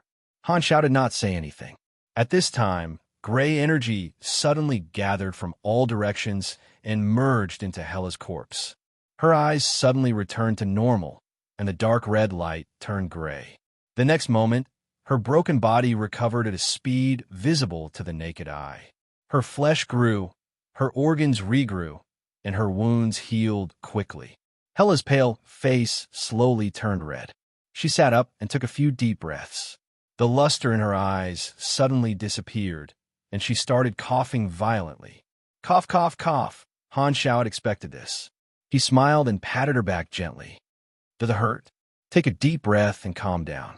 Hela had the ignore instant death talent, and he had seen it a long time ago. It was also written clearly on the interface. He knew that Hela would not die in one hit, so she would be fine no matter how many wounds she received. Thus, he did not hold back and directly used the burst of charge, endless potential, to beat her to the brink of death. He knew Hela's personality long ago. She was very headstrong, and beating her up with all his might would make her feel satisfied. She had the potential to be a masochist. After a while, Hela finally stopped coughing and had a helpless look on her face. You hit me too hard. I was almost killed by you. Han Zhao raised his brows and spread out his hands. Isn't this what you want? Don't you like it? Hearing this, Hela snorted and did not refute. Although she was almost beaten to death once, Hela was not unhappy. Since she had gone all out, what she wanted was to fight with her life on the line. Han Zhao did not hold back, and she was very satisfied. Furthermore, after this spar, Hela had a first-hand experience of Han Zhao's strength among beyond grade as, and she was speechless. She did not expect that after stepping into the beyond grade A realm, she would still be beaten up by Black Star. The difference was still so huge. Hela did not feel dispirited or disappointed because of this. Instead, this ignited her fighting spirit. As expected of the person I want to catch up to, it won't be so easy to catch up to you. Only when there's a challenge and difficulty will there be fun. Hela encouraged herself. She had always respected the strong, and she could not help but feel a deeper sense of respect. I lost, but was a very satisfying fight. It was worth it. Hela smiled from the bottom of her heart. She did not have many hobbies, and fighting was one of them. Tisk, battle maniac. Han Zhao shook his head and laughed, patting her head. Can you still walk? Don't touch my head. Let's go back. Shaking her head to avoid Han Zhao's hand, Hela tried to stand up, but she had just recovered from the near-death experience and was not in a good condition. Seeing this, Han Shao put his hand on Hela's shoulder and helped her up. Hela glanced at him, but did not refuse, allowing him to help her up the spaceship. She even took the initiative to lean into Han Zhao's arms. After this fight, the relationship between the two of them improved a little. Although they were friends in the past, they were not on the same level after all. Now that the two of them were on the same level, they had more common topics to talk about. Their relationship quickly warmed up, and the awkwardness of not seeing each other for 20 years was quickly eliminated. Hela enjoyed this feeling very much. In the past, she could only look at Han Zhao's back. Now, she should be able to stand beside him, right? The private sparring was not leaked, so the outside world did not know about it. Naturally, it did not cause any waves. The most curious thing about the Shattered Star Ring was a phenomenon. More and more beyond grade as were arriving, leading their fleets to the Black Star Corps headquarters without any disguise. The local galactic residents of Shattered Star Ring heard the news and focused their attention on these beyond grade as in the Black Star Corps. They all smelled the scent of big news. Chapter 1009. As the various big shots arrived in the Shattered Star Ring, this star field became livelier and livelier. As the face of the superworld, every beyond grade A attracted the attention of countless galactic residents and organizations. They could be said to be special idols. Apart from their own deeds, another important source of fame for beyond grade, as was the Wayne cards. Every big shot had their own set of cards. There were too many people in the universe who played cards and knew these big shots like the back of their hand. This mentality was very similar to collecting cards, like the feeling of collecting water margins 108 generals while eating snacks. On this day, spaceships circled the Black Star Corps headquarters one after another. Most of them were media reporters who had heard the news and came over. 80% of the media in the Shattered Star Ring had come. These reporters had been there for many days, witnessing the fleets of beyond grade as entering the Black Star Corps headquarters one after another. The surprise in their hearts grew stronger and stronger. How many have arrived? 27. There are even more beyond grade as on their way here. With so many beyond grade as gathered, something big must be happening. Are they going to rebel? Everyone was itching to rush into the Black Star Corps headquarters to find out the truth. Ever since the arrival of the first beyond grade A Ames, they were chased out and not allowed to enter the Black Star headquarters. They could only watch from the outside. Unable to satisfy their curiosity, these reporters seemed to have turned into manic baboons, unable to sit still for even a moment. Although the dynasty had released some news, it was only vague information. In order to maintain a sense of mystery, they did not explain the reason why these beyond grade as gathered in the Black Star Corps. This was to let the outside world speculate. It had to be said that this method of leaving suspense in a literary work was very effective. The Shattered Star Ring had already received a lot of attention because of the flickering world, and the news of the beyond grade as gathering in the Black Star Army had already attracted the attention of the entire universe. Everyone was filled with questions. What was the purpose of 80% of the beyond grade as in the universe suddenly gathering? The circle of beyond grade as was too distant for ordinary people. Without any inside information, there were too many mysteries in their minds. Among them, Black Star was the most discussed. The interest of the entire universe toward Han Shao was once again raised. Why did all the big shots choose the Black Star Corps as their meeting place? Why was Black Star able to summon so many people with a single call? Over the years, Han Shao had been keeping a low profile and didn't make much news. Only recently did he make a new splash. Many people had an illusion that Black Star had done some secret things over the years, which allowed his status to suddenly rise to such a high level. Not long ago, the Black Star Corps had a second beyond grade A, and now 70 to 80% of the beyond grade as in the universe had gathered. Almost everyone had such a guess. At this time, another two fleets came through hyperdrive, arriving one after another. Their outer armor was engraved with the insignia of the Mecha Empire and the Void Overlord. They were Manison and Kasui's fleets. Quick, record it. The likes of Manison and Kasui actually came. Black Star's face is too big. The two fleets passed by these media ships and landed toward the Black Star Corps headquarters. Many reporters hurriedly recorded this process. Since they could not enter, the only thing these reporters could do was record the list of the Beyond Grade as present and wait for the news to spread. The two fleets sailed into the Army's dock, and Manison and Kasui's doppelganger walked down from the spaceship. The two of them were old acquaintances, so they quickly chatted. "You're here too. Looks like Ethereal also supported Black Star this time." Manison chuckled. "Didn't Radiance send someone here too?" Kasui's tone was indifferent.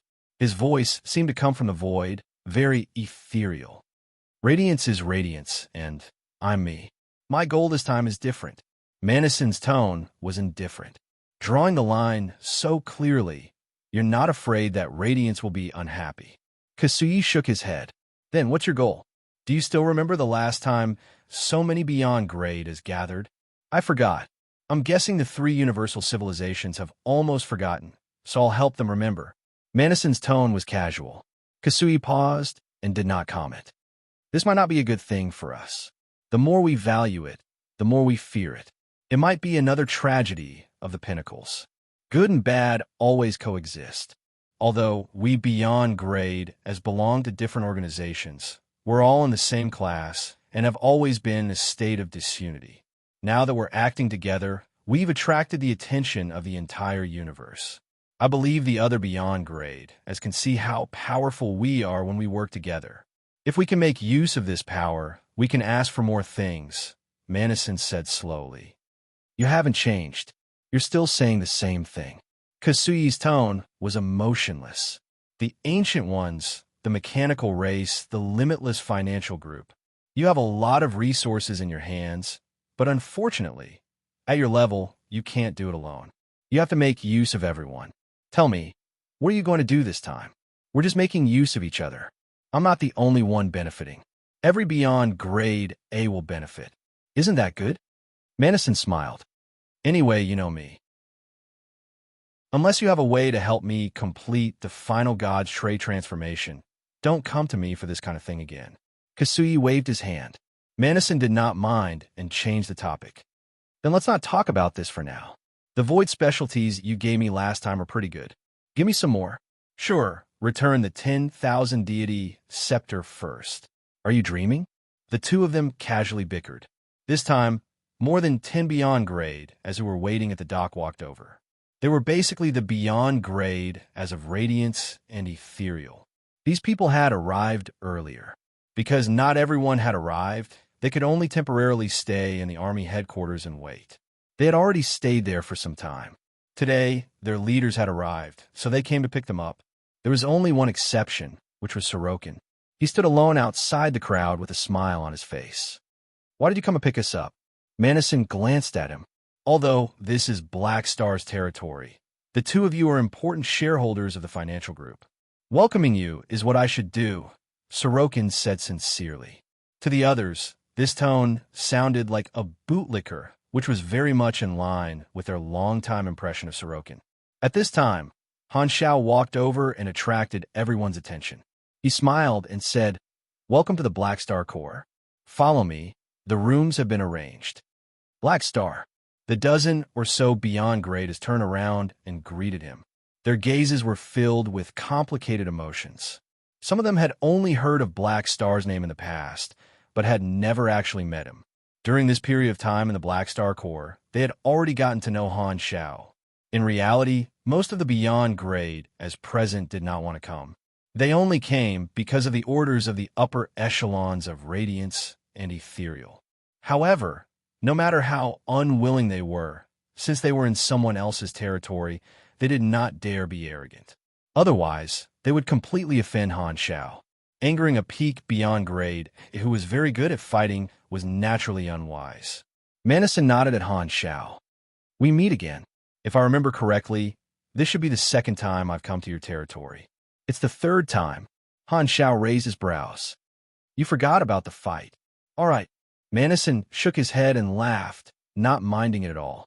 Ever since the last time, Han Xiao had not made any moves for more than 10 years. Madison had already determined that Han Xiao had admitted defeat and would no longer challenge his position, so he did not have any prejudice against him. Over the years, he had defeated many mechanics. As long as they admitted defeat, he would not continue to target them. As the main god of the machinery faith, he still had to act cool.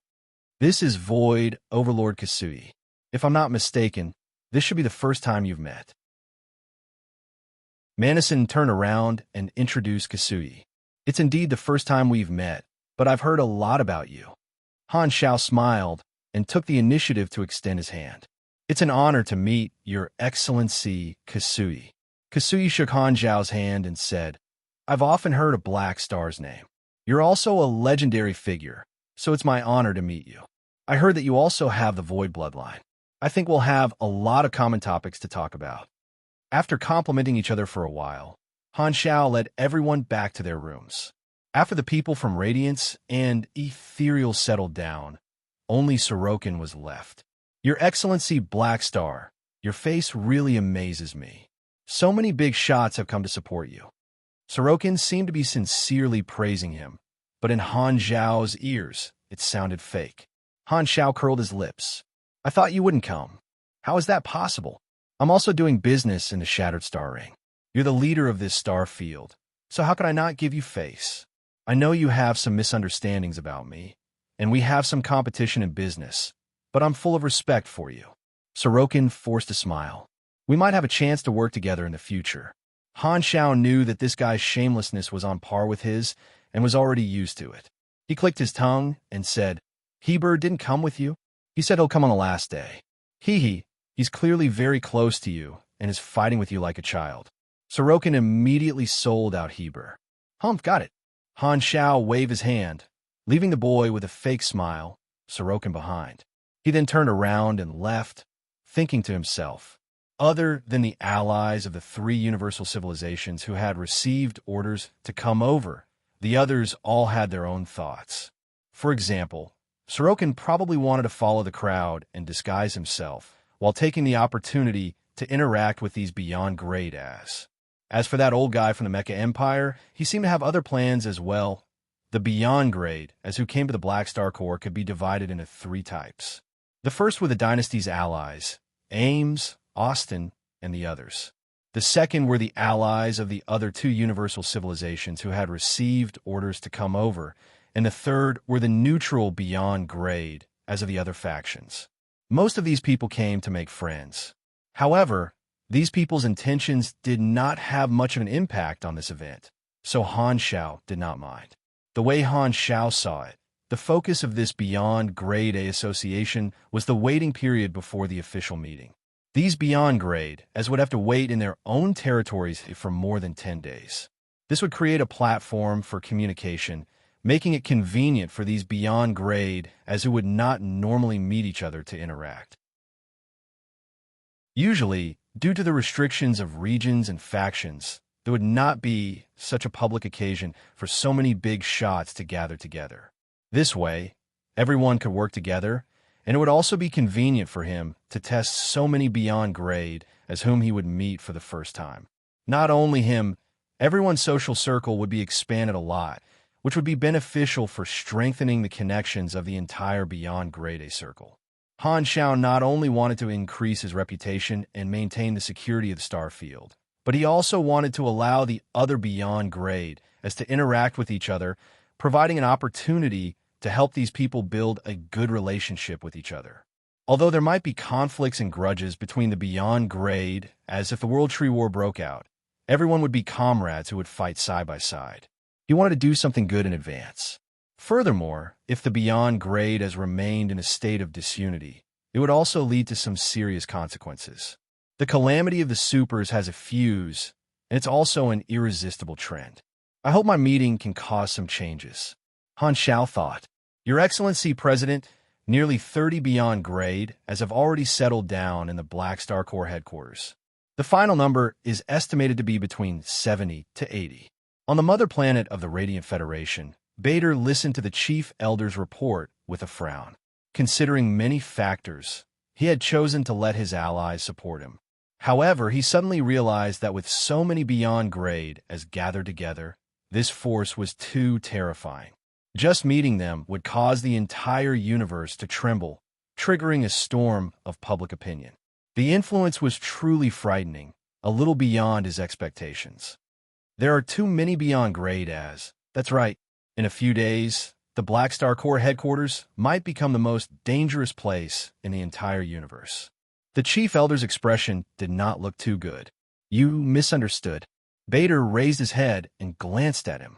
What I meant was, there are too many beyond grade as in the universe. The Chief Elder's expression changed abruptly. Bader stood up, walked to the window, looked out, and slowly said, beyond grade is have long lifespans. If there are no accidents, they can live for hundreds or thousands of years at the very least.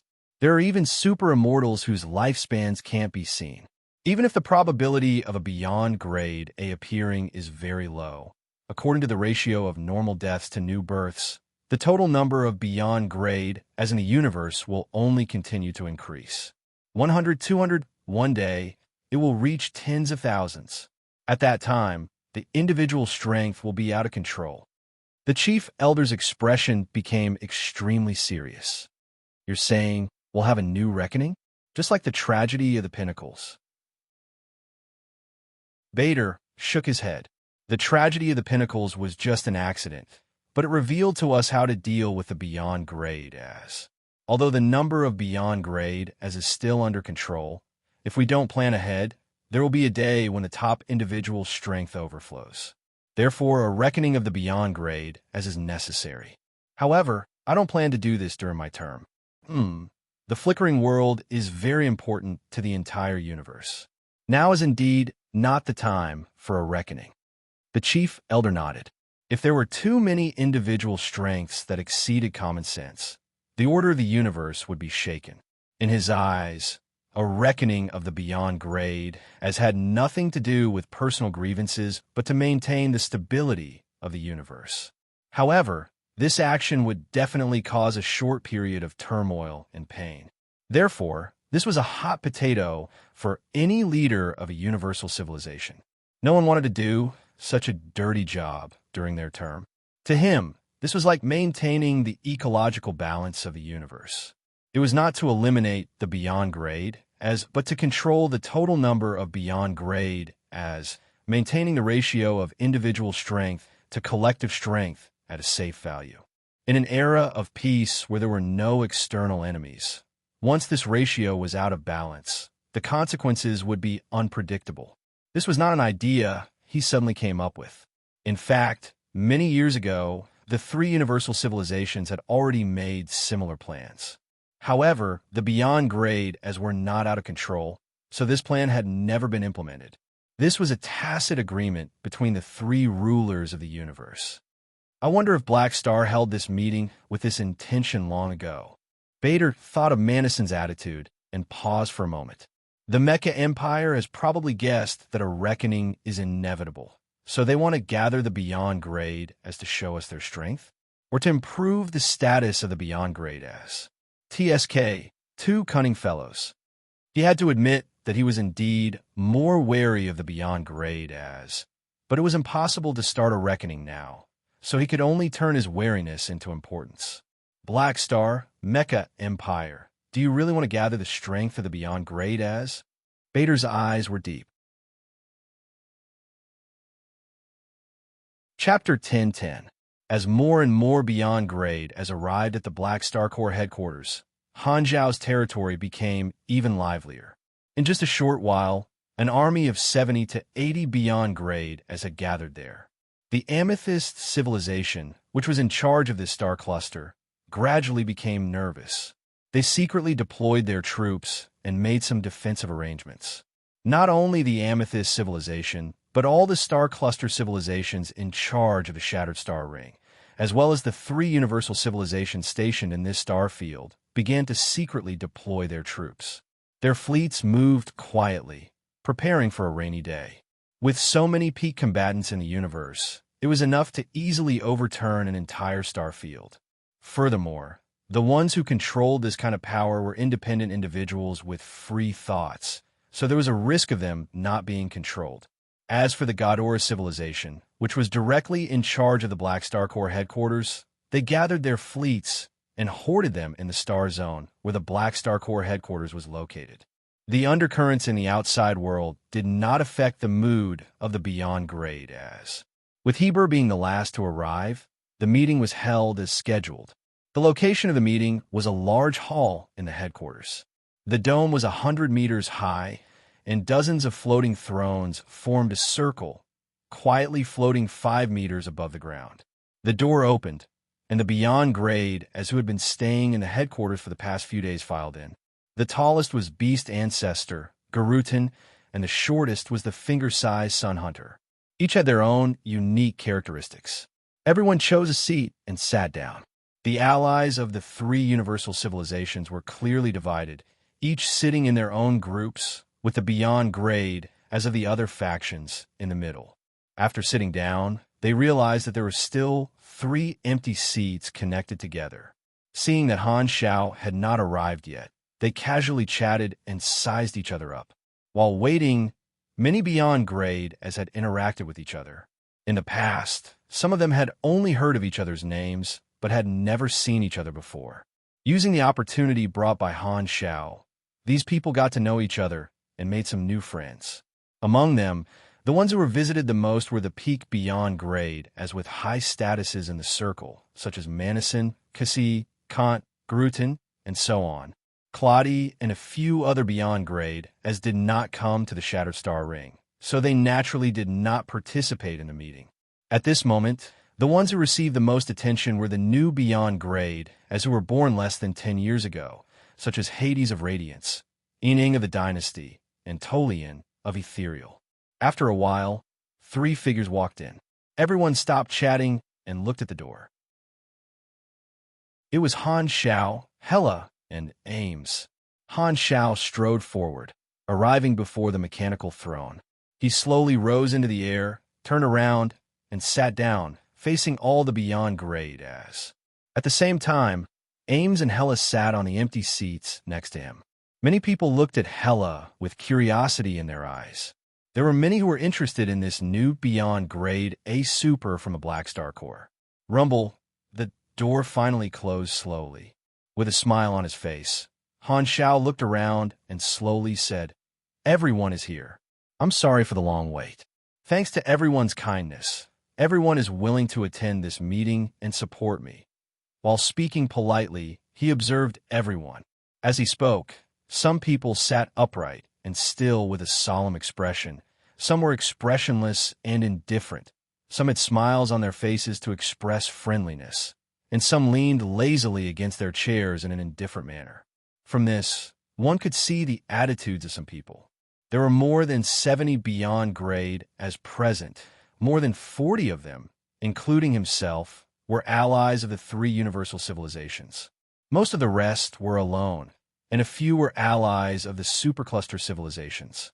There were many people with multiple identities, such as the Ancient Ones and a few shareholders of the Limitless Financial Group. Beast Ancestor, Secret Master, and other protectors of the galactic black market were also present. They were all important and worthy of attention. There was a complicated network of relationships between these people. Some had good relationships with each other, some had grudges with each other, some were brothers on the surface but plotted against each other behind the scenes, and some were helping each other on the surface. While waiting, Han Shao also walked around and made friend with everyone. He also completed his probing and collected the combat information of everyone present. Only a small portion of them had higher levels than him, so he could not see the complete information. The abilities of the others were completely under his control, so he had a lot of information.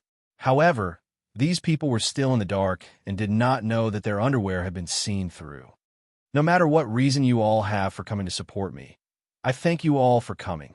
This time, Han Shao finished the pleasantries and went straight to the point. I believe everyone has already talked to each other, so I'll save my breath and not introduce everyone. Everyone smiled politely and stared at Han Shao, waiting for him to continue.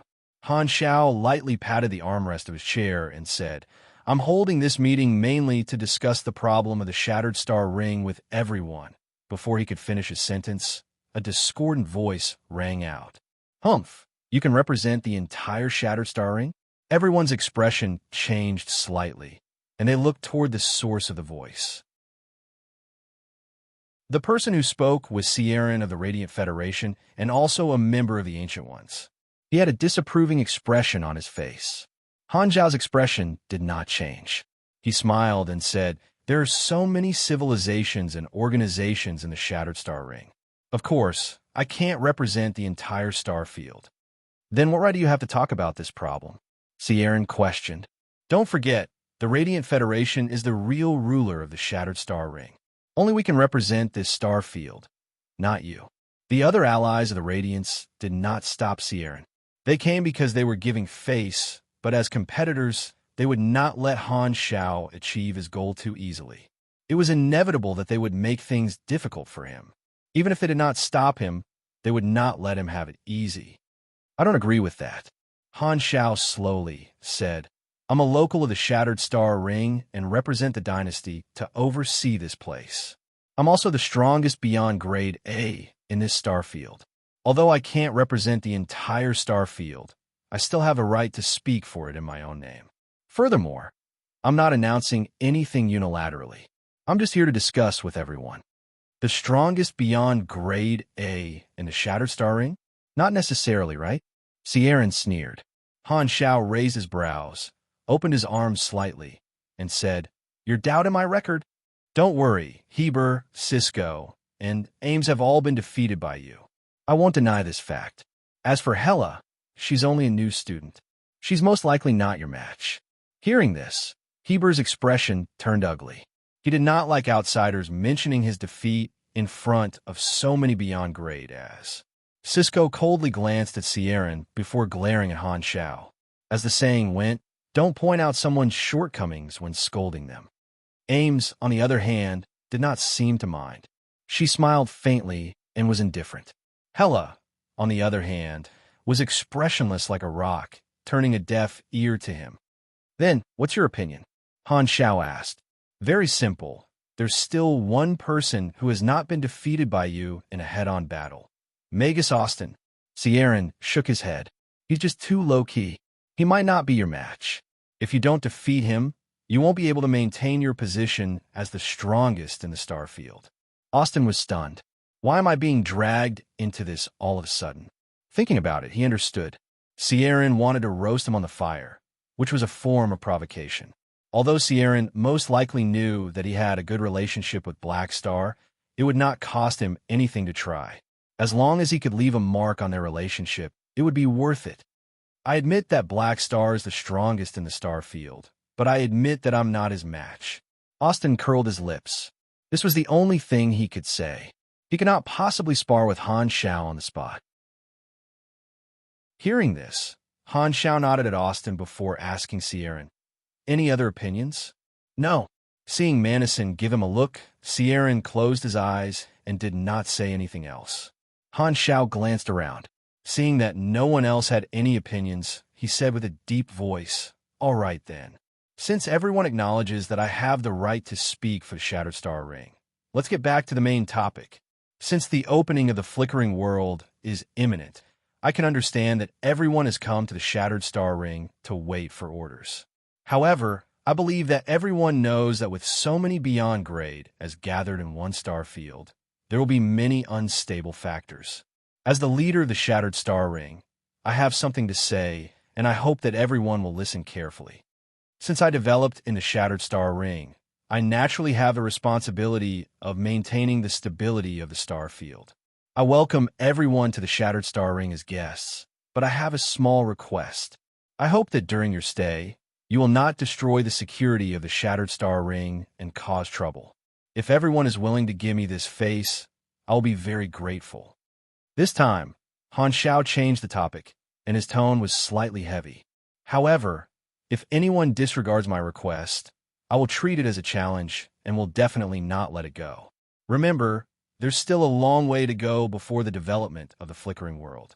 I don't wish to have any conflicts with anyone." Hearing this, the atmosphere suddenly became tense. Everyone had different expressions. Some were indifferent, some were approving, some were serious. and some were serious. Although Han Xiao was very polite, it was essentially a threat and a warning. His meaning was very domineering. No matter where you came from, when you met me, the local tyrant, even if you were a dragon, you better behave yourself. Otherwise, you will not be able to bear the consequences.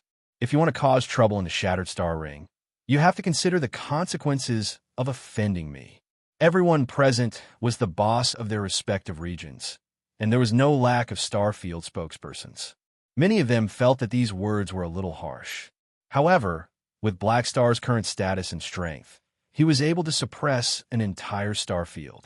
He was already qualified to say such words, and no one felt that it was inappropriate.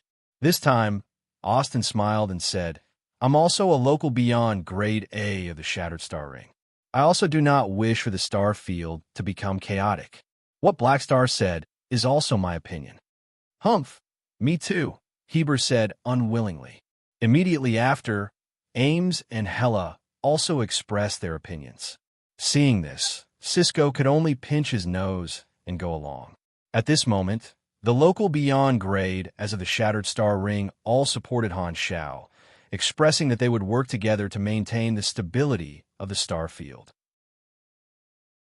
It was a form of acknowledging Han Xiao's leadership. Han Xiao paused for a few seconds, taking in everyone's reactions. He suddenly smiled and said, "Of course, if you're willing to give me face, I am willing to cooperate with you in the development of the flickering world. Currently, the Black Star Corps occupies the most territory in the flickering world. I believe I can provide you with quite a bit of help." The eyes of many sparkled. Everyone knew that the Black Star Corps had a huge foundation in the flickering world. Everyone's goal was the flickering world. If they could obtain Han Xiao's help, it would naturally be more convenient. Before they came, they thought that Han Xiao was only threatening them this time. They did not expect him to be willing to cooperate with them. This was a small surprise for them. "We will remember your words," Manison said calmly. Radiance also does not wish to see anyone causing trouble here. Seeing the Mecha Empire express their stance, the other Beyond Grade has also spoke. Since Black Star and the Mecha Empire have both said so, then no one is to cause trouble in the Shattered Star Ring. Wait patiently for the flickering world to open. There will be plenty of time in the future. If anyone dares to mess around here, they will be our enemy. Black Star, we have given you face. Remember to fulfill your promise." Hearing this, Han Xiao smiled. "I'm glad we have reached a consensus." At this time, Manison suddenly changed the topic. "Black Star is worthy of respect for holding this meeting for the sake of the stability of the star field. However, I want to say that you did not gather us here just for such a small matter, right?" Han Xiao's eyes flashed. He turned to look at him and stretched out his hand. "If you have anything to say, just say it." "All right, then I'll be direct."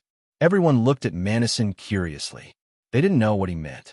Manison pondered for a moment before slowly saying, "The advanced civilizations make use of us, and we make use of them.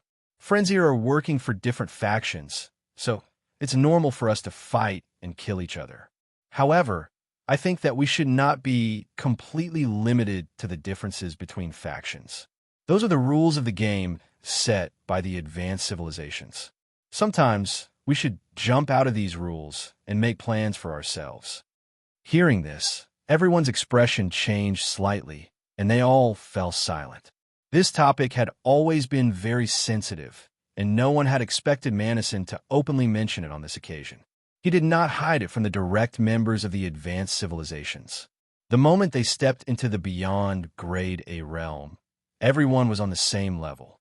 Even if they belonged to different factions, it could not change the nature of their class. Manison looked around and continued, "You all understand that the advanced civilizations need us, but they are also afraid of us. They do not wish for us to have too many personal relationships. It is very rare for us to have such a large-scale meeting like today. As you all have seen, we have only met once, and it has already caused a storm in the entire universe. There must be countless spaceships and cannons pointing in our direction now. You all understand that I'm not exaggerating. We don't need you to emphasize our situation," Kant said with a frown. "I don't think now is the time to talk about this topic. It's too early.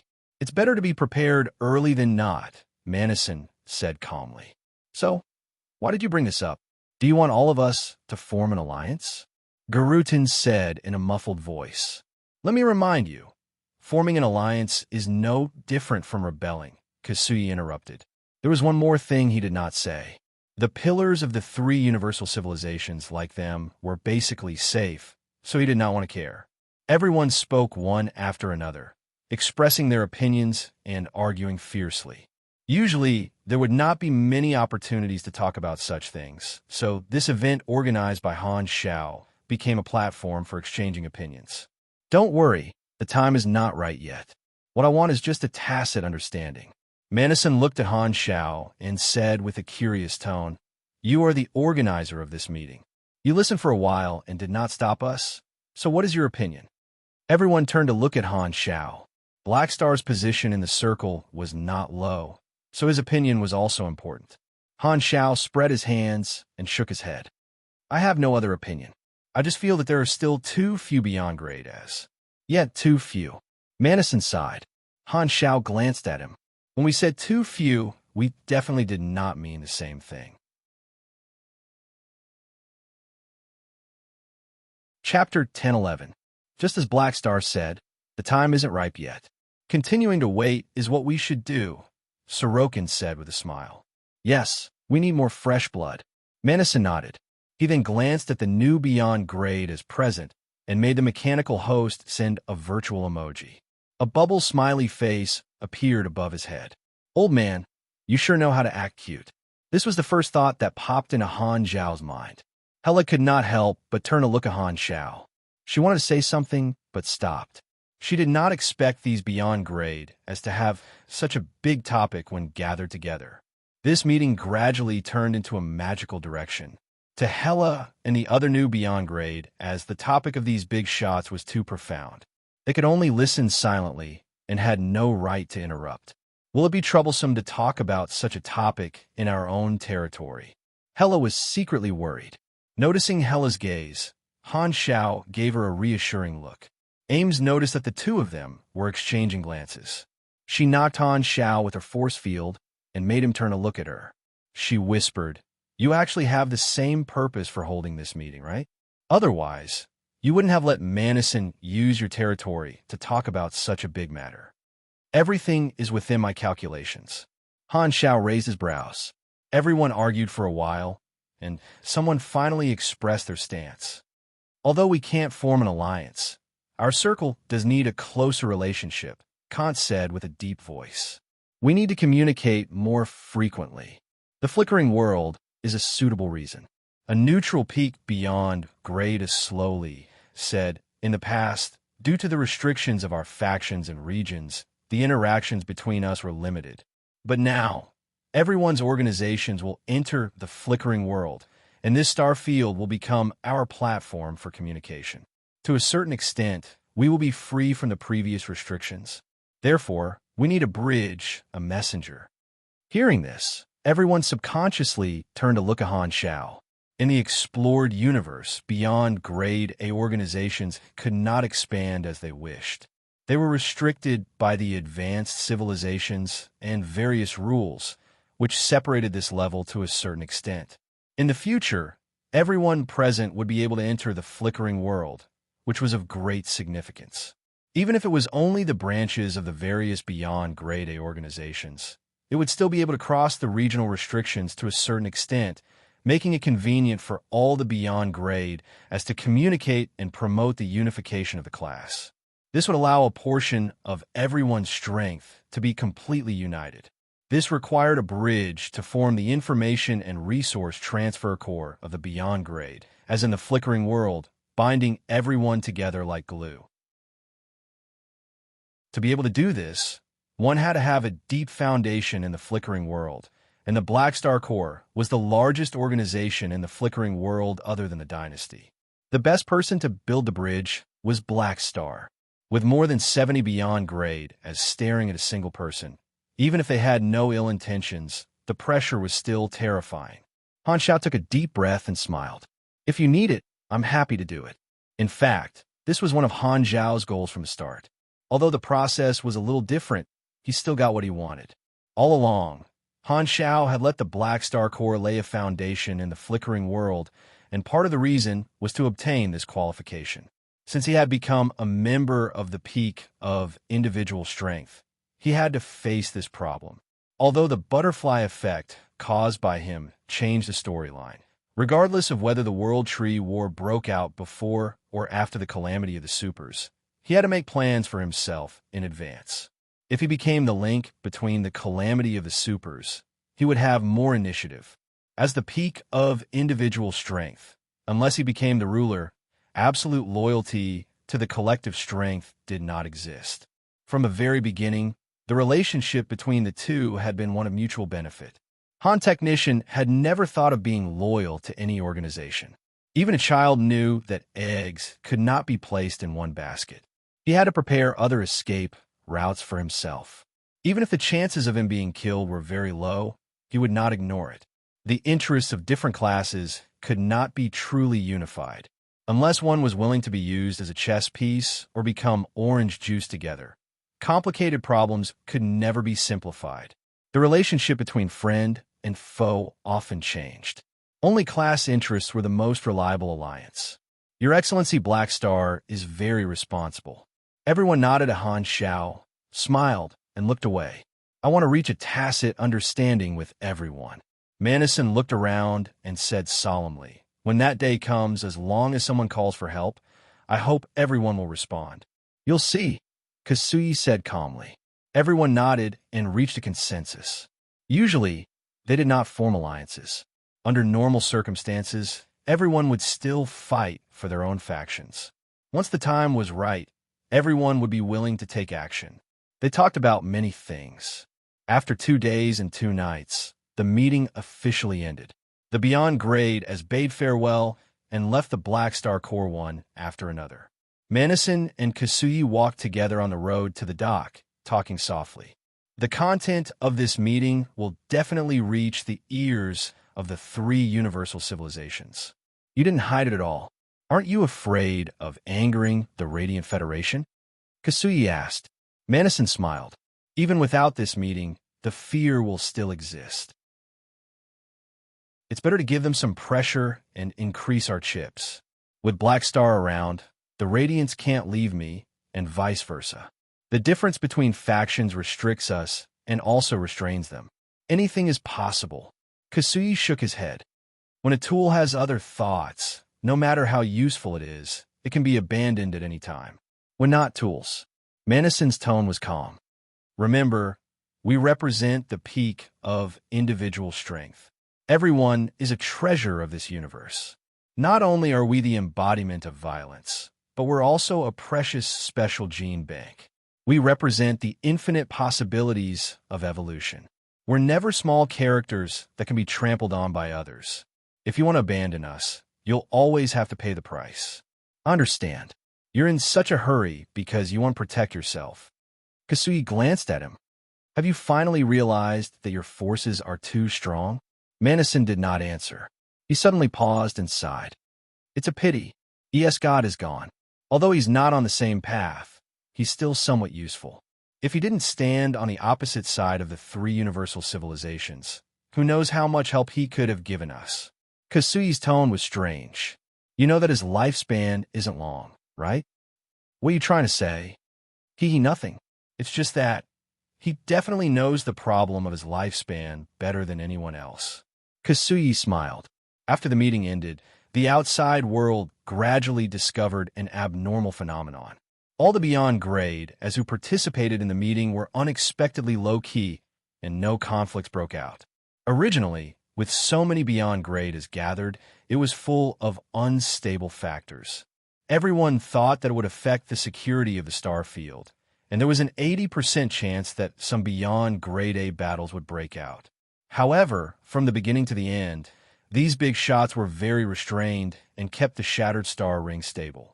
The entire universe was bewildered by this, and it caused a trend of speculation. The source of these Beyond Grade as restraining themselves was definitely the meeting held by Black Star. Just what did Black Star talk about to make so many Beyond Grade as behave? Public opinion continued to spread, and finally, Han Shao arranged for someone to reveal the inside information. Black Star had gathered all the foreign beyond grade as to represent the Shattered Star Ring. He asked everyone not to cause trouble and maintain the security of the star field. As soon as the news spread, the Shattered Star Ring was in an uproar. The first feeling of countless local galactic residents was that they were touched. Look, Black Star is so responsible. In order to maintain security, he did not hesitate to take the risk to gather so many beyond grade as to his territory. He's simply a peacemaker with great love. A beyond grade, who is willing to speak up for us, is a responsible person. Furthermore, Black Star's approach was very effective. So many beyond grade as were actually convinced and did not cause trouble. This was enough to show that Black Star had a huge influence. It's our blessing to have such a person in the star field. All of a sudden, Han Zhao's reputation in the Shattered Star Ring started to skyrocket. After doing such a thing, countless galactic residents did not mind letting Black Star be the spokesperson of the Shattered Star Ring. The power and identity of the leader of the star field were finally recognized by the galactic residents. His limelight was unparalleled, and the light of all the local organizations was suppressed. To the Black Star Corps, this meeting was like a man-made promotional event. Only by doing things would they be able to increase their fame and status. This meeting itself was also worth remembering. It was rare for so many beyond grade as to gather together. It was enough to go down in history. On the internet, more and more people thought that this was the symbol of the flickering star field and gave it a nickname. Meeting of the Gods. You have received 2 Universe Legendary Points. Universe Legendary Points. Spokesperson of the Shattered Star Ring. You have received the recognition of this star field. From now on, you have the right to be the spokesperson of the Shattered Star Ring. Universe Legendary Points. Initiator of the Meeting of the Gods. After many years, many beyond grade as have gathered again. As the initiator of this event, you have gone down in history. Meeting of the Gods? Why not call it the Martial Arts Conference or the Mount Hua Sword Duel? In the Black Star Corps headquarters, Han Shao looked at the notification on the interface and could not help but curse. Other than the name, he was quite satisfied with everything else. He had received 2 Universe Legendary Points. Other than that, the mission given by the Red Empire to maintain the stability of the star field had also been completed. He had received billions of experience and a considerable amount of Red Empire contribution points. Now that Hela had become a beyond grade A, he had the right to exchange for Esper ultimate knowledges from the dynasty. The more Hela owed him, the easier it would be to tie him to the army.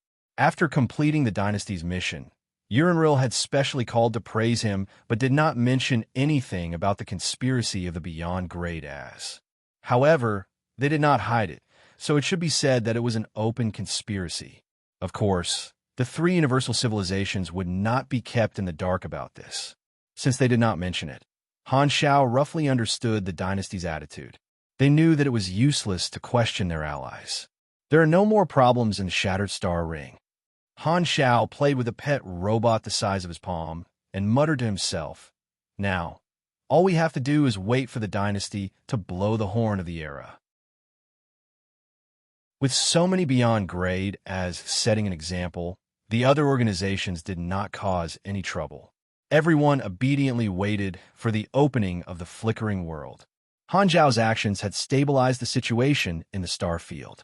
Everyone was focused on the preparations, and the days passed as they waited. A few months passed, and the promised date finally arrived. On this day, the dynasty officially announced the opening of the flickering world. All star field stargates leading to the flickering world were activated. At the same time, a notification popped up on Han Zhao's interface. The players he had not seen for a long time were finally online. Chapter 10-12. At the outer edge of the Shattered Star Ring, stargates with the dynasty's symbol stood in a row, extending far into the distance. Every stargate was separated by the dynasty's fleet that maintained law and order. It was like a chain of blue gems on a black velvet that was studded with diamonds. Opposite the stargates were densely packed fleets with the symbols of different organizations, almost covering every inch of space visible to the naked eye.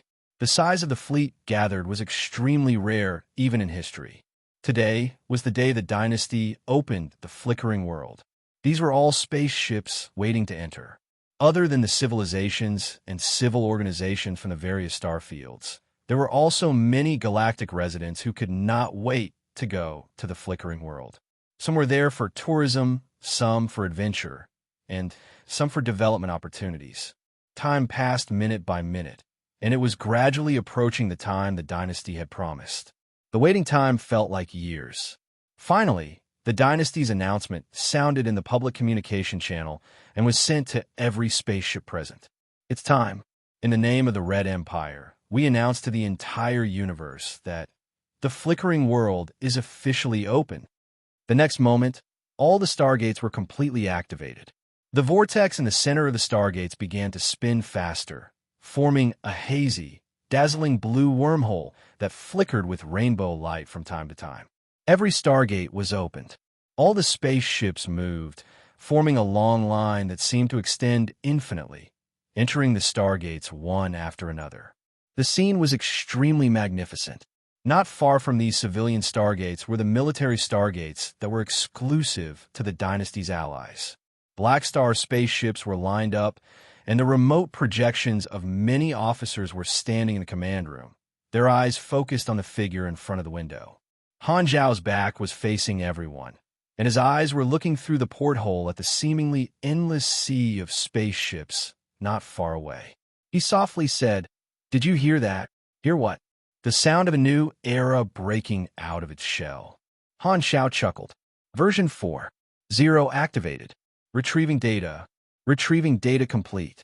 Player forums opened. This day has finally come. Han Zhao took a deep breath. This was an important turning point. Starting from version 4.0, the players had officially stepped onto the stage of Galaxy Wars and interfered with the progress of history, gaining the notoriety of being the cancer of the universe and the fourth calamity. The power that the players had grasped had truly crossed a boundary, and their influence on the world had entered a new realm. With a level 150 version limit and a stable B+ combat power, they were already worthy of being called the backbone of the universe. Once the flames of chaos were ignited, they would engulf the entire universe. At this moment, Sylvia seemed to have received a report. She took out her communicator and glanced at it. Her pupils shrank, and she said in a deep voice, "Army Commander, the immortals of the army have appeared again." Han Zhao finally turned around, looked at the crowd, and nodded slightly. "Bring them all to me." At the same time, at the Black Star Corps headquarters, before the version update, many players had gone to the Black Star Corps headquarters to go offline.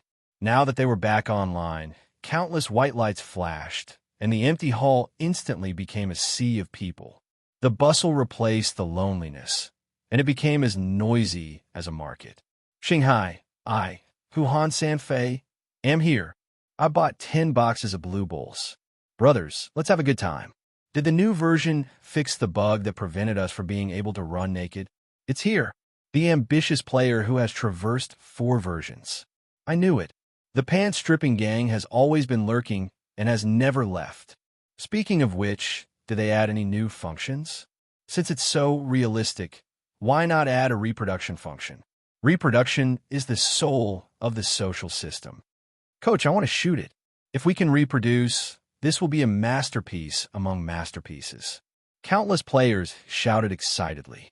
In the corner of the crowd, a group of professional players came online one after another. The top players of the 4 biggest Chinese clubs were basically all there, as well as Mad Blade, Maple Moon, Pork Bun, and so on. Yo, the level cap of the new version has been raised to level 150. King Admiral looked at the interface and chuckled. The increase in the cost of leveling up is too huge. Second Prince's mouth could not help but twitch, and he felt a slight pain in his liver. The faction interface of the Black Star Corps is still there. The army has not collapsed. Mad Blade checked the faction interface immediately. How can the current Black Star Corps collapse so easily? Maple Moon could not help but mumble softly. The players of the other star fields had to worry about whether their factions would disappear after the version update. They were afraid that the contribution points they had accumulated in the previous versions would go to waste. Thus, stable factions were the most popular. However, the players of the Black Star Corps did not have such worries. After 3 versions, they had a lot of trust in their faction leader, Han Xiao. At the end of the previous version, the position of the army had gradually stabilized.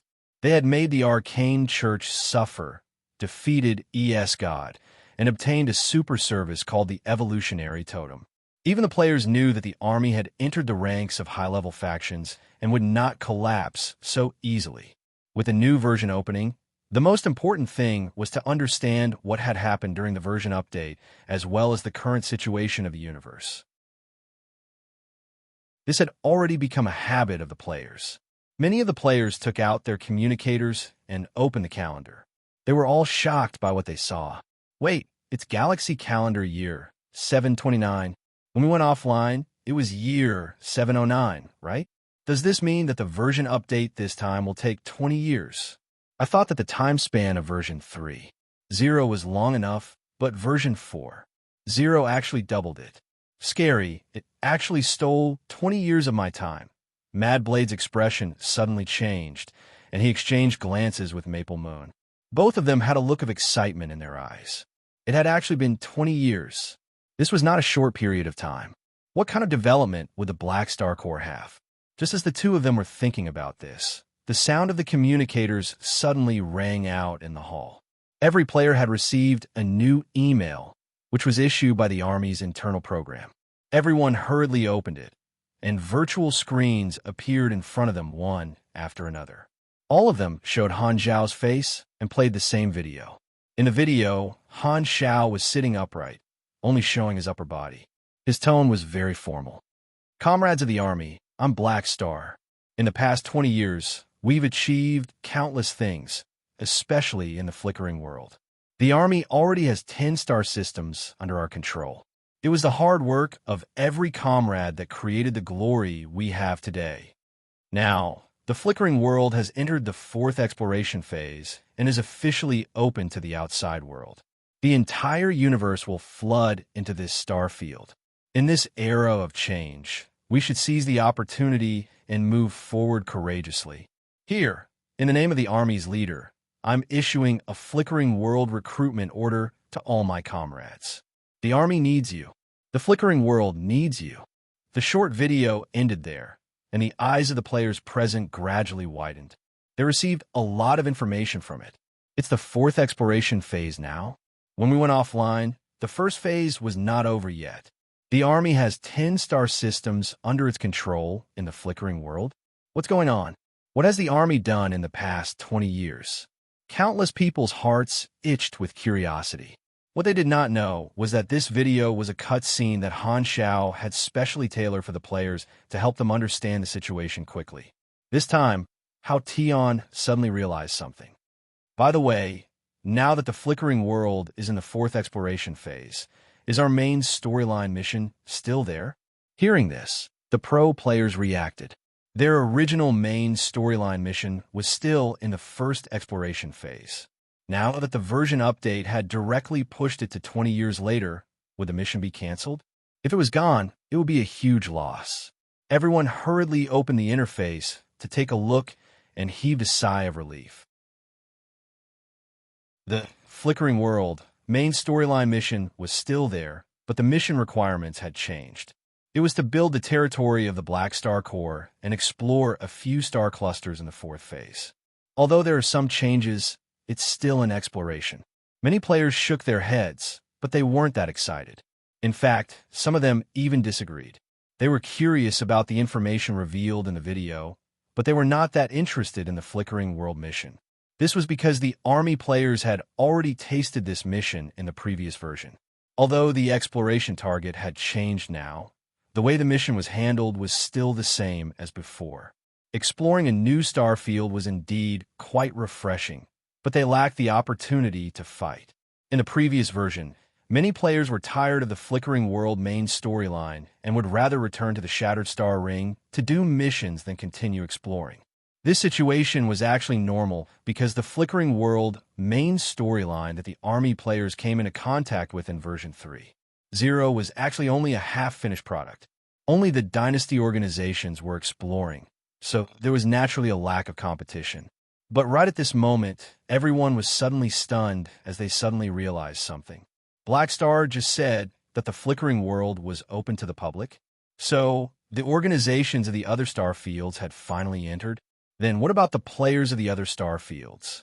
Mad Blade quickly checked online and quickly confirmed the authenticity of the news.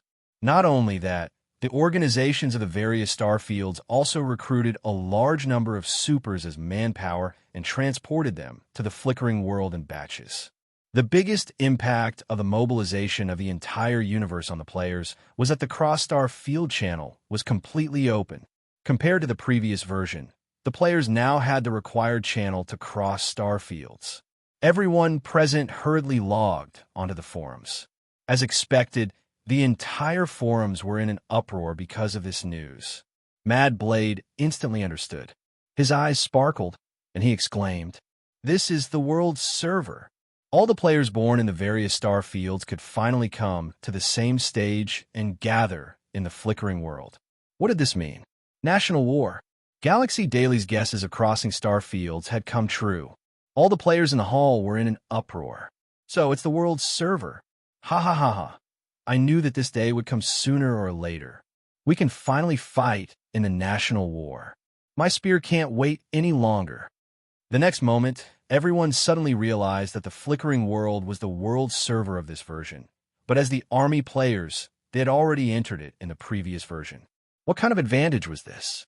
The expressions of the many army players changed, and they were overjoyed. Oh my God, we already established a territory in the Flickering World in the previous version. We're a full version ahead. I'm crying. I thought that the exploration was too monotonous, so I returned to the Shattered Star Ring as a mercenary. What a loss. We have such a huge advantage, so this version is awesome. Won't we be able to easily beat the fools of the other star fields? Wait, is there going to be an 8-nation alliance army? Brothers, already told you, just shout Army Commander is awesome. The players who ran to the Shattered Star Ring from the Constellation Corridor in the previous version all felt lucky. If they had not left with the Black Star Corps, they would not have received such treatment. On the other hand, the players of the other star fields were in an uproar. In version 1.0, Black Star brought a portion of the planet players into the universe in advance. Fine, we endured. In version 2.0, the Black Star Corps became the guiding faction, allowing the players of the Shattered Star Ring to take the lead again. We endured. In version 3.0, the Black Star Corps gave birth to a Beyond Grade A, and they were the first to establish contact with the universal civilization. You're awesome. We endured. Sooner or later, we'll be able to make a comeback. But now, in version 4.0, the Black Star Corps is one step ahead of us again. Are you dogs? Why do good things always happen to you? Is there still law? Is there still law? Are you F** King still lacking people? Only now did they understand that in the previous version, Black Star had laid the foundation for them. They had such a terrifying faction advantage. The many army players only felt that the game experience was extremely good. With such a reliable faction, it was useless even if the players of the other star fields and countries were envious. There was only one such faction in the entire universe. This time, the army players' interest in the Flickering World main storyline was unprecedentedly high. Originally, many people thought that the exploration gameplay was monotonous, but now, the Flickering World had become the world's server for the players. It would become the most chaotic and exciting star field in the entire universe, with countless conflicts of interest. This was the complete experience of the Flickering World main storyline. Thinking of this, Mad Blade and the others hurriedly went online to search for the Black Star Corps' achievements in the past few years. They could not wait to find out what advantages their faction had in the Flickering World. As soon as he opened the resume of the Black Star Corps, Mad Blade's eyes widened. He had made many assumptions and was mentally prepared. However, the first information he saw was completely different from what he had imagined. He was shocked. What the hell? Old Black has become a god?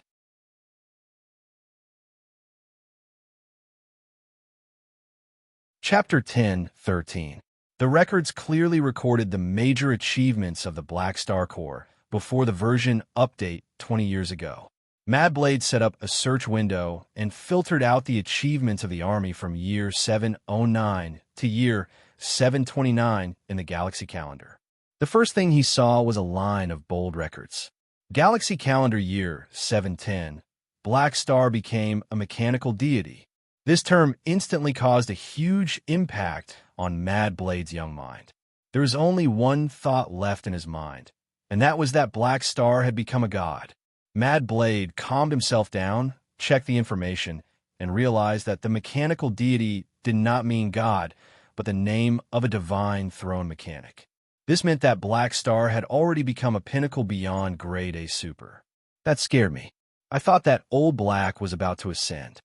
Mad Blade heaved a sigh of relief and could not wait to continue reading.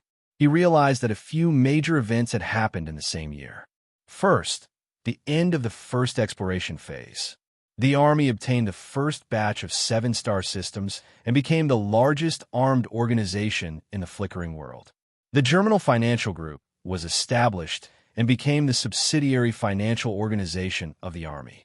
They started a business war with the Limitless Financial Group in many areas. The Super Academy plan was implemented, and the Black Star Corps had already established tens of thousands of super academies in the Shattered Star Ring, grooming countless supers.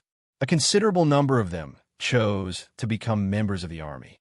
At the same time, after Black Star became a mechanical deity, he fought with the Tyrant again and defeated him with just one avatar, establishing his position as the strongest person in the Shattered Star Ring. Not long after, the Mecha Empire invaded, and a conflict broke out between the two sides. In the end, the dynasty came to the rescue of the Mecha Empire and forced them to retreat. Just by looking at the records, Mad Blade could feel the turbulence of that period. This period of time seemed to be the watershed of the Army's activities. After that, the Army entered a stable period of low-key development. Black Star withdrew from the list of strong contenders and quietly farmed in the flickering world. This lasted until year 716, when the Kundi race war broke out. This was the first quasi-star cluster-level native civilization to be destroyed. However, there were very few records of this period of history, and there was only a rough summary. The only valuable clue that Mad Blade obtained was that the Black Star Corps was now in charge of the Kundi race's transformation, and this mission had already lasted for 13 years. After the war with the Kundi race, the Army maintained its dormant development style during the second and third exploration phases. It was only recently that they showed their prowess once again. The Army welcomed its second Beyond Grade A, and it was surprisingly someone he was familiar with. Hela has reached the Beyond Grade A Super. When Mad Blade saw the name, his eyes widened in shock. None of the players who were born in Blue Star were unfamiliar with Hela, be it the villain Crimson Snake in version 1, Zero, or the one who fought side by side with her during the mutation disaster in version 2. Zero, her image was deeply imprinted in the minds of all the old Blue Star players. The main reason was because of Hela's stunning appearance. All the old players knew about the grudges between Black Star and Hela, which had been entangled from Blue Star all the way to the universe. She was also an old friend who had appeared a long time ago. Mad Blade had spent 4 versions of effort for the Army, and the Army was already his faction in his heart. Now that his faction had a new backer, Mad Blade was pleasantly surprised. Suppressing his excitement, Mad Blade flipped to the end of the resume. The most recent major event was the Meeting of the Gods held by Black Star, which gathered 70 to 80 Beyond Grade as together. Seeing the terrifying influence Black Star had, his heart skipped a beat, and he was so shocked that he almost forgot to breathe. After 20 years, Black Star's position in the universe had already reached such a level. Oh my God! Before Frenzied Sword could recover from his shock, a burst of loud laughter suddenly rang out beside him, scaring him out of his wits. Wahahaha! This feels good. Poor Bun placed his hands on his waist and laughed out loud. His mouth was so wide that it looked like it was about to split open. His smile was like that of a vicious dog. "What are you laughing at?" Madblade covered his ears with a confused expression. "Look, in the 20 years since the version update, how much history has Black Star accumulated? It's all video material. This is a treasure." Port Bun was overjoyed. With so much material, he did not have to worry about not having anything to do. He was prepared to record all the deeds of the army during the update period to help the army players understand the history of the army. Just thinking about it, he knew that it would definitely be a selling point. Thinking of this, Bun Hit Dog glanced around and realized that many people were holding onto their communicators to check the army's resume. He could not help but open up the forums and display his ability as the #1 paparazzi. He posted the army's resume that he had simply sorted out and gave it an eye-catching title. Shocking. 20 years of the army. With the opening of the new version, countless players were excitedly exchanging information on the forums. As soon as the post was posted, it attracted a lot of attention in the Shattered Star Ring. Army Commander's Big PP. "I'm impressed. Old Black is really amazing." Alchemist. "Old Black has lasted from the first version until now. He's a legend that started from scratch. Is there anyone else in the universe who is more amazing than him?" Silly Cat. "The idea of the brother above really makes one's imagination run wild." Magnetic Link. "I didn't expect Hela to also become a beyond grade A super." Speaking of which, do you still remember Black Star's background? He was a traitor of the Germinal Organization, and Hela was also a member of the Germinal Organization. TSK, this is scary. Causeway Bay's Situ Haunan. 2 beyond grade has popped up from an organization on a small planet. Black Star is indeed a universe-level protagonist-type character. Mysterious Man. The Germinal Organization is not dead. It's just hibernating. Mad Blade was engrossed in the forums when he was suddenly dragged to the dock by Maple Moon. Stop looking. Let's go to the Flickering World as soon as possible. With someone taking the lead, all the players in the Black Star Corps headquarters moved and swarmed to the dock like a tide. The forums, which had been silent for a long time, became extremely lively. After the scattered army players understood the situation of the version, they immediately headed to the nearest army base and boarded the fleet to the Flickering World. No one was willing to miss the world server. As a member of the Black Star Corps, since they had such a huge advantage, they could not waste it. In the eyes of the professional clubs, the fact that the Chinese players in the Shattered Star Ring had such a huge faction advantage was simply asking for their lives. The various guilds hurriedly held private meetings to discuss. The situation is not good. The main storyline of this version is too advantageous for the Chinese players. The world server is right next to the Shattered Star Ring, and they even went there in advance. Our guilds have entered the world server, so it will be very difficult for us to compete with the top Chinese guilds like Dynasty and Long Sky. We will definitely be at a disadvantage in a guild war, which might affect the growth of our professional players. 3 of the top 4 spots in the previous version were taken by the Chinese. This time, we can't let them continue to dominate. This is troublesome. The Black Star Corps is the local tyrant in the world server and is the backer of the Chinese players. Do we have to turn around and join the Black Star Corps? The professional players and the main force of the guild can only go to the higher faction. It will be very difficult for them to switch to another faction. Otherwise, their efforts in the previous versions will be wasted. That's right. Even if we switch factions, we won't be able to compete with the accumulation of the Chinese players in the Black Star Corps. Let's observe the situation first and see how the Chinese guilds respond. If it's not ideal, we might have to unite the clubs of the other countries. Although it was only the first day of the new version, the opening of the world server made the clubs of the various star fields unable to sit still. There was no helping it. The faction advantage of the Chinese players was just too great. The strong teams like America, France, Korea, and Japan all had thoughts of forming an alliance. All the players have moved. After hearing Philip's report, Han Xiao secretly smiled. With the opening of the Flickering World and the expansion of the explored universe, the flow of people in this star field had skyrocketed. There were vacancies everywhere, and opportunities were everywhere. The advantage that the Black Star Corps had accumulated for so long could finally be put to good use. To him, this was not the exploration stage, but the harvest stage. With a territory, it was like sitting on a fishing platform. The outsiders would continuously bring him benefits, and he had turned from a chess piece to a chess player. The profits of the ruling class were incomparable.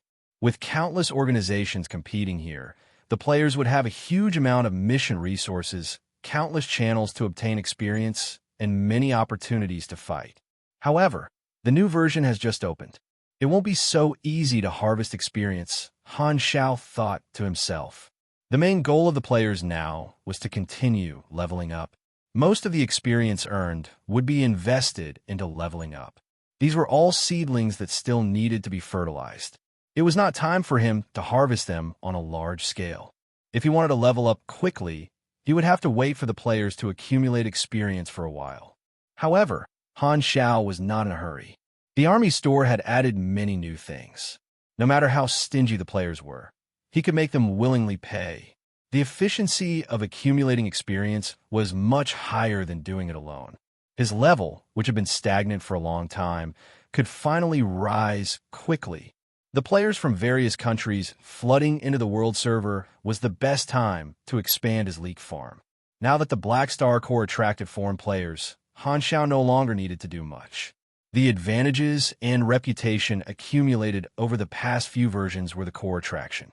The greater the advantage that the army players had in the flickering world, the greater the attraction of the Black Star Corps. However, it was precisely because the advantage was too great that Han Xiao guessed that some of the foreign clubs might work together to fight against the Chinese players. Therefore, helping the army players was imperative.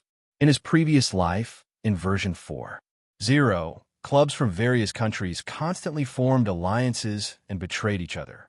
Things like making distant friends and attacking those close to them, forming alliances, besieging Wei to rescue Zhao, and attacking Guo under false pretenses. It felt like the Warring States period. According to his plan, in version 4.0, he would use the army's territory as his base and provide resources to help the army players develop. At the same time, he would use the strength of the players to cause trouble, attack the opponents, protect his own organization, and absorb more players to satisfy his leveling needs. Modo, civilization, primal chaos, mysterious energy. Han Zhao's eyes sparkled. The players had just come online, and it would take some time for the players of the various star fields to all come to the flickering world. Apart from the players, these two matters were the most important for him to deal with. The Kundi race's mission required him to take revenge on the Modo civilization. Back then, the dynasty had told him to wait until the flickering world opened up before fully implementing the plan. Now, the Modo civilization's troops had also entered the flickering world. On his home ground, Han Xiao had 100 ways to make the Modo civilization unable to survive. The mission reward was the proof of leadership talent, which was very useful to the leader of a large organization like himself. Han Xiao had waited for more than 10 years, and now he could finally make his move. Furthermore, the time for the primal chaos mysterious energy to appear was almost here. There would probably be many organizations fighting over it. Han Xiao had already sent troops to the coordinates marked by ES God's Legacy. He had made 2 preparations and specifically looked up the host in his previous life. If his memory served him right, it should be an ordinary person named Evans. Now, he had already grasped Evans' location. He was also in the flickering world and was under his surveillance. If no one under him could control the primal chaos mysterious energy, he would pull out the host in his previous life, and it would definitely work. While thinking, Han Xiao asked Philip, "Find out where the Modo civilization is. Find out where the Modo civilization's fleet is. I'll give them a big gift first. A young decadent dragon's demon hunting cooking manual. He's an old author, so his standards are guaranteed." Introduction. When night falls, murmurs will ring in his ears, and the monsters in the shadows will become restless. Jason's hungry stomach will begin to rumble, and he can't help but swallow his saliva. Hunger is the best spur.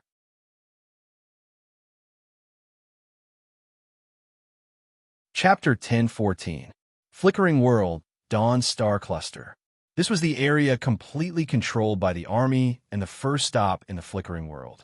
The fleets of countless organizations flooded in, making this star cluster countless times livelier, slowly turning this new territory into a galactic society.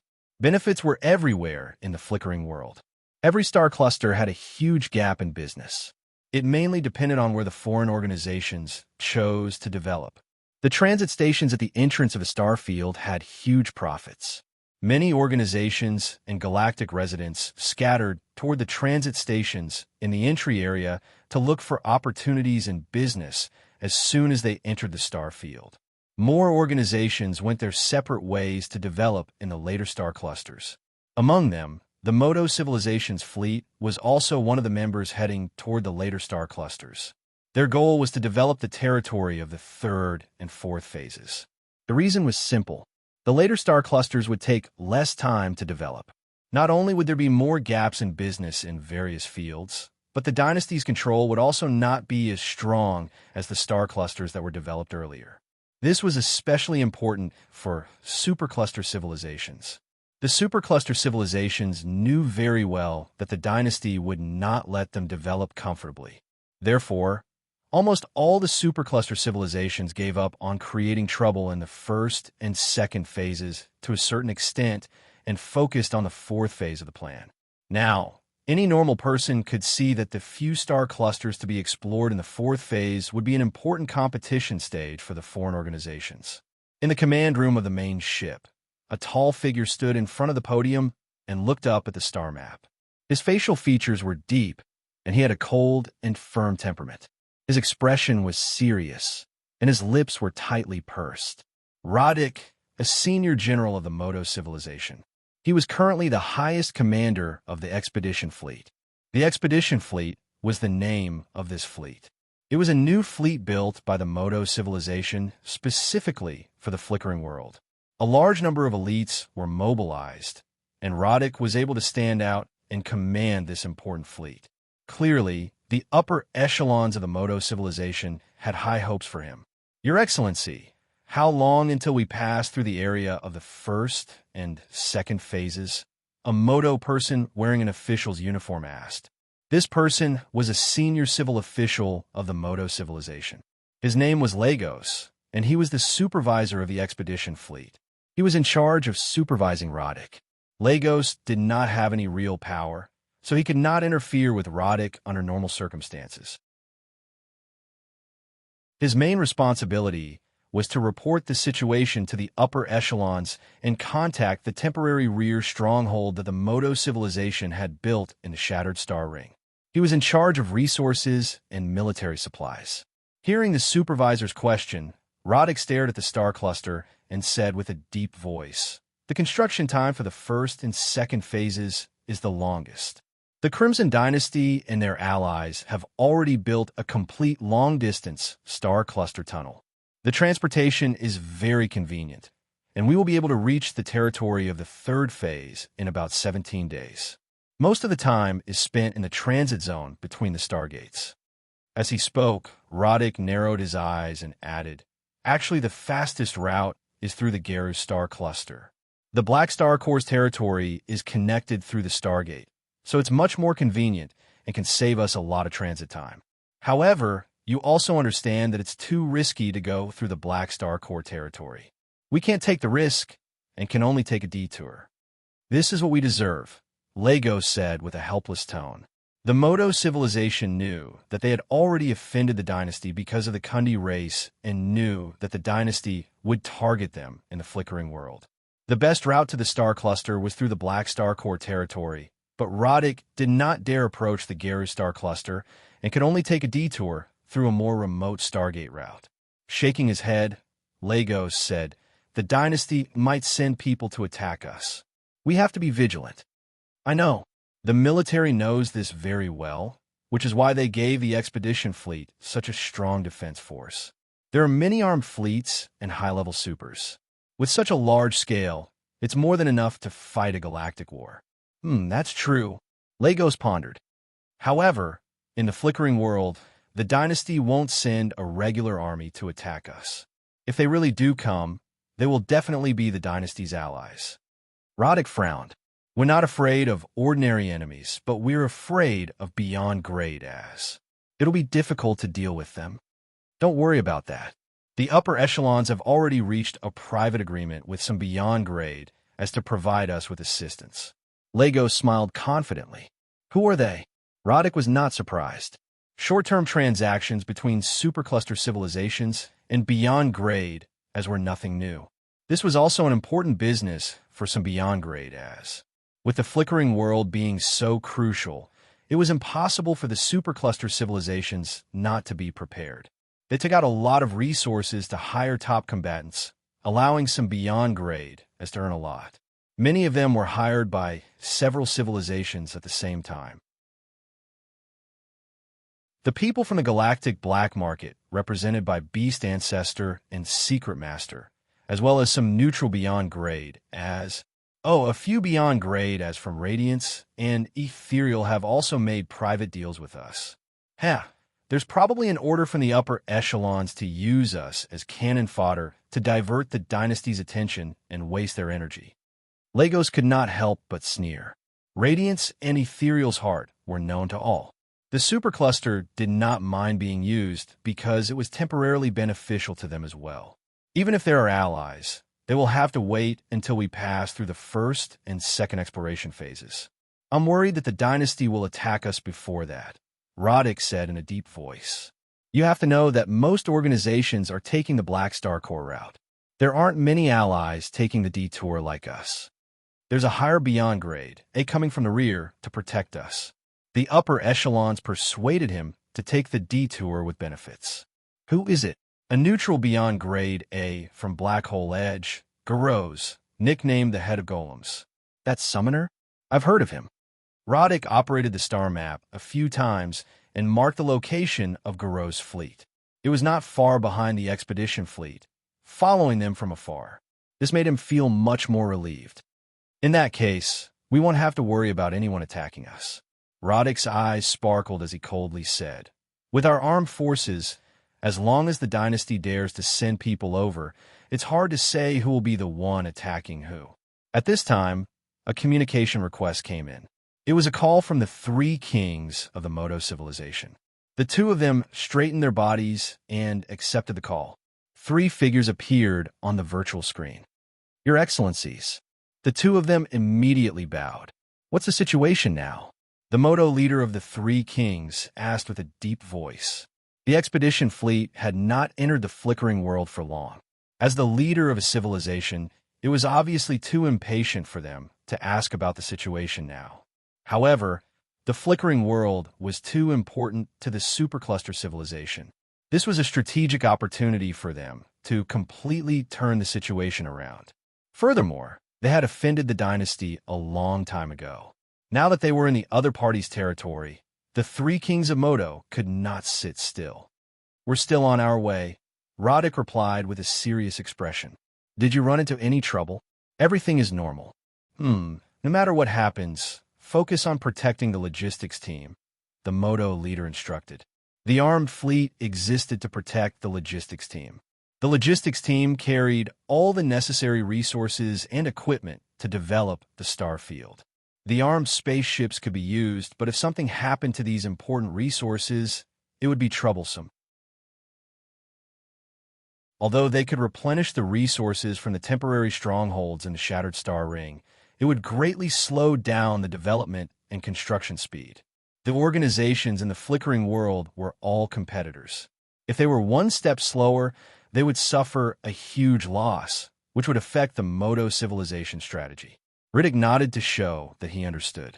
He said with a serious expression, he said, Your Excellencies, please rest assured.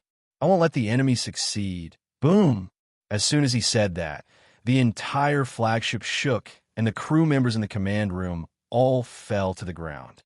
Roddick also staggered and grabbed the table to stabilize himself. He was both shocked and furious. What happened? Reporting to the commander, many unknown fleets are rapidly approaching and launching attacks at us. The radar showed that fleets had appeared in all directions at the same time.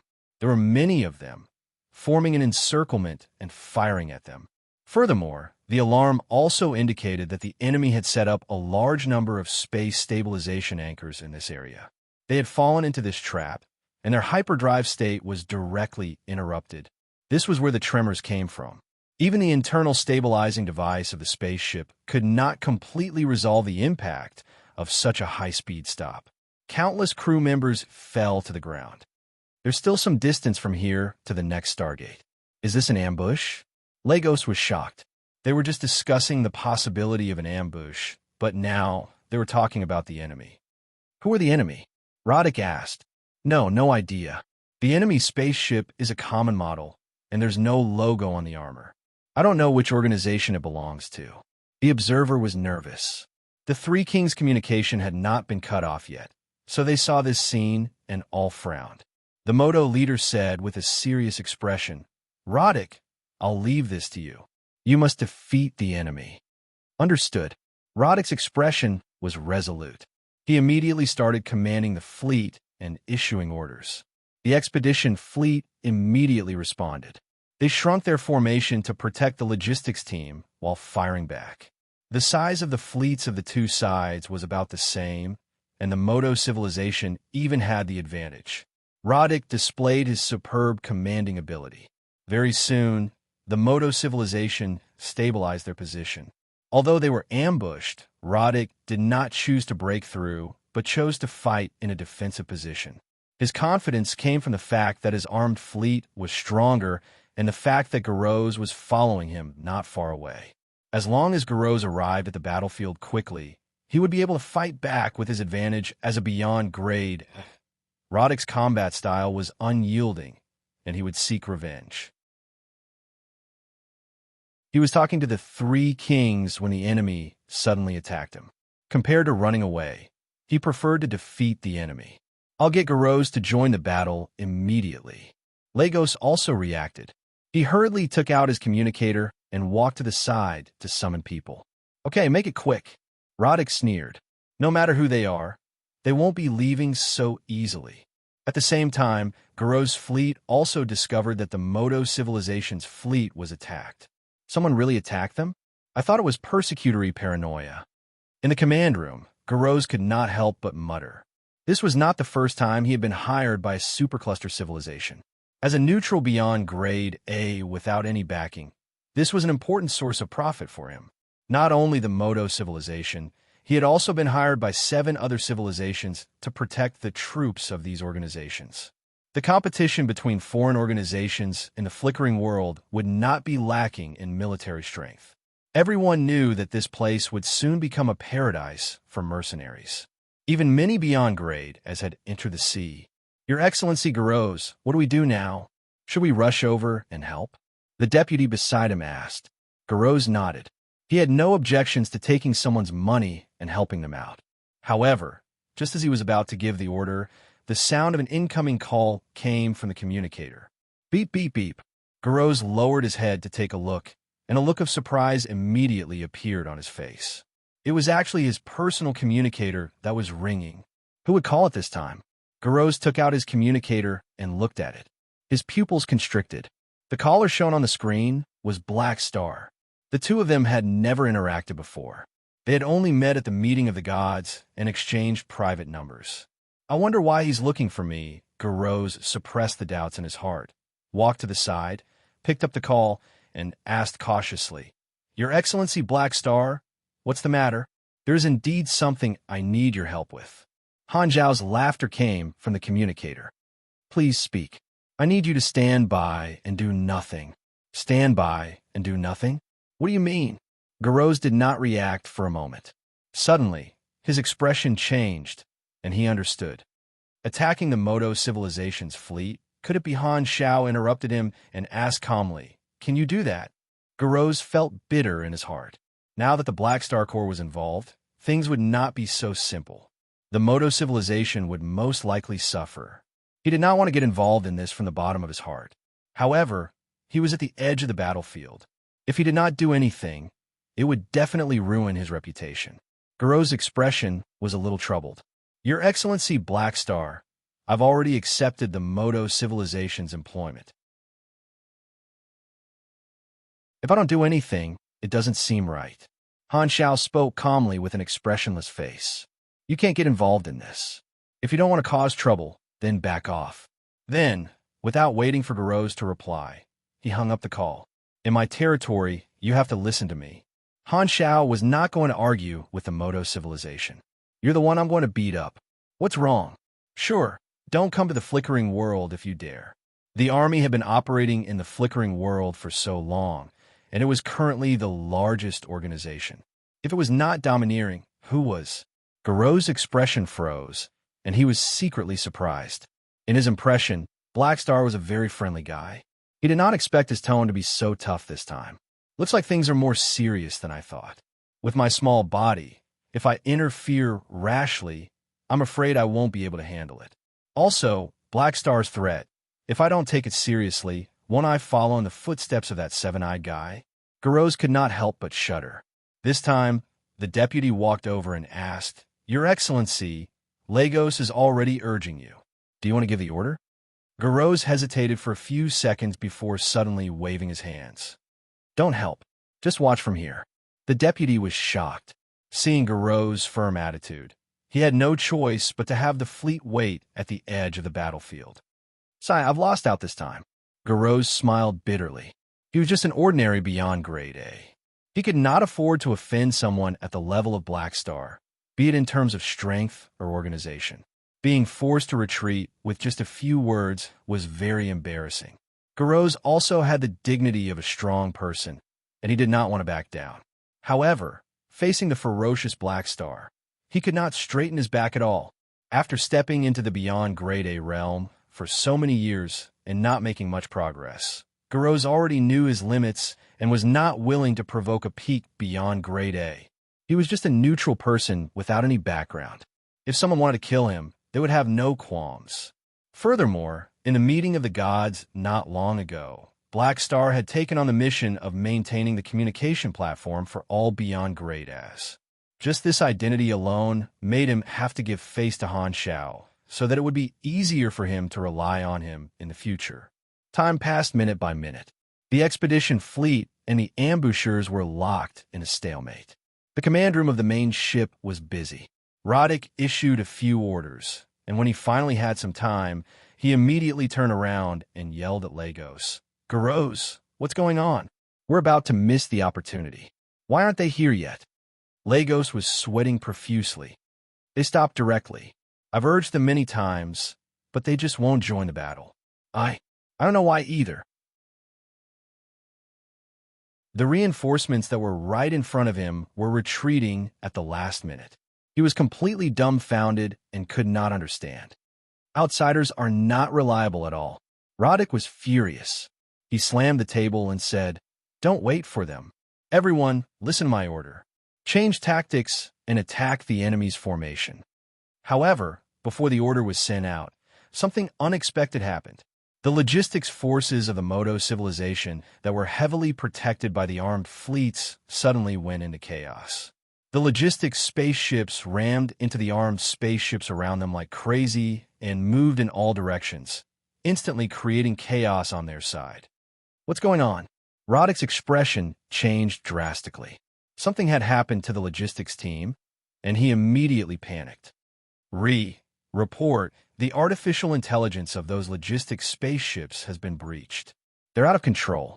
We've lost contact with the crew. As if waking up from a dream, Roddick was furious. He clenched his teeth and squeezed out a voice. Damn it, a beyond grade of virtual mechanic.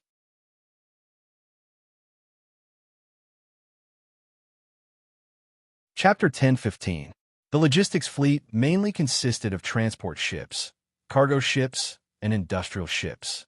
Although they were also equipped with weapons and shields, their agility and firepower were not comparable to combat spaceships of the same level.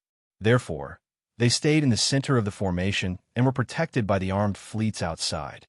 At this time, a portion of the logistics spaceships were virtual invaded and rammed into the corvettes from the inside, tearing apart the formation of the expedition fleet. The weapons on the ships were not idle either. They attacked the corvettes from the back, as the armed fleets outside did not inject too much energy into the shields at the back. Many of the formations fell into chaos. Control those spaceships that have lost control. Steady, steady. The other spaceships strengthen the artificial defense wall immediately and increase the frequency of system self-checks. Roddick had no time to think about anything else. He quickly commanded the fleet to deal with the emergency. Beyond grade of virtual mechanics had always been a killing machine in galactic wars. Any fleet would have a headache if they encountered such an enemy. The only way to solve this problem was to turn off the artificial intelligence of all spaceships. However, the command system would be paralyzed, which was no different from suicide. Currently, the spaceship control and communication system, based on the quantum network, was the best in the universe. Although other artificial intelligence and communication systems, such as magic and biological systems, existed, they had more shortcomings. For example, if one used magic to transform a spaceship into an alchemical organism with consciousness, the cost would be many times more expensive. The efficiency of controlling the spaceship would be far lower than quantum network technology, and the communication distance and efficiency would be incomparable. At the same time, there would be more weaknesses. The encryption would not be as good as the firewall of the quantum network, so it would be useless against mages and psychics.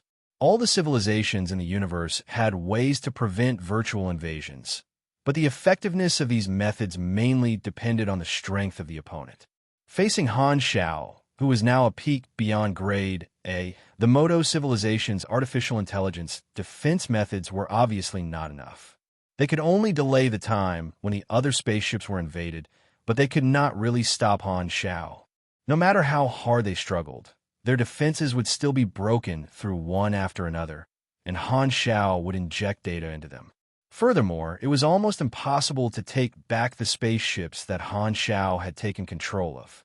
On the battlefield, the expedition fleet had no choice but to split off a portion of the fleet to control the chaos caused by the spaceships that had lost control. The situation became very chaotic. With both sides being attacked, the Modo civilization's fleet gradually could not take it anymore. A portion of the spaceships that had lost control broke through the formation and ran out. They were seized by the attackers, while the other spaceships that had lost control continued to charge forward, launching suicidal attacks. Not only did they attack the corvettes that had surrounded them, but they also attacked the logistic spaceships that had not lost control. In order to stop the damage, Roddick had no choice but to get his men to destroy some of the logistic spaceships. Seeing the logistics spaceships carrying a large number of critical resources turn into fireworks in space, his face twisted. Now that the flickering world was filled with people, although this route was remote, there were still people passing by it. The energy fluctuations from the battlefield spread out and quickly attracted the attention of many passing fleets. Most of the people were afraid of getting involved when they saw such a large-scale interstellar war. They didn't dare to stay and quickly took a detour to leave.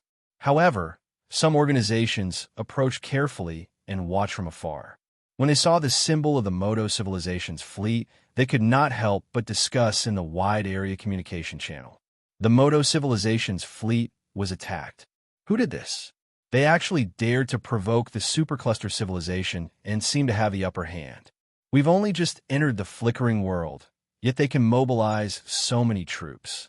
We can basically confirm that the attackers are from the dynasty's side. The attackers hid the symbol of their organization. We don't know who they are. TSK, they hid their identity to not leave any evidence. Don't talk nonsense. Be careful not to get into trouble. These passers-by were just watching, and no one would interfere.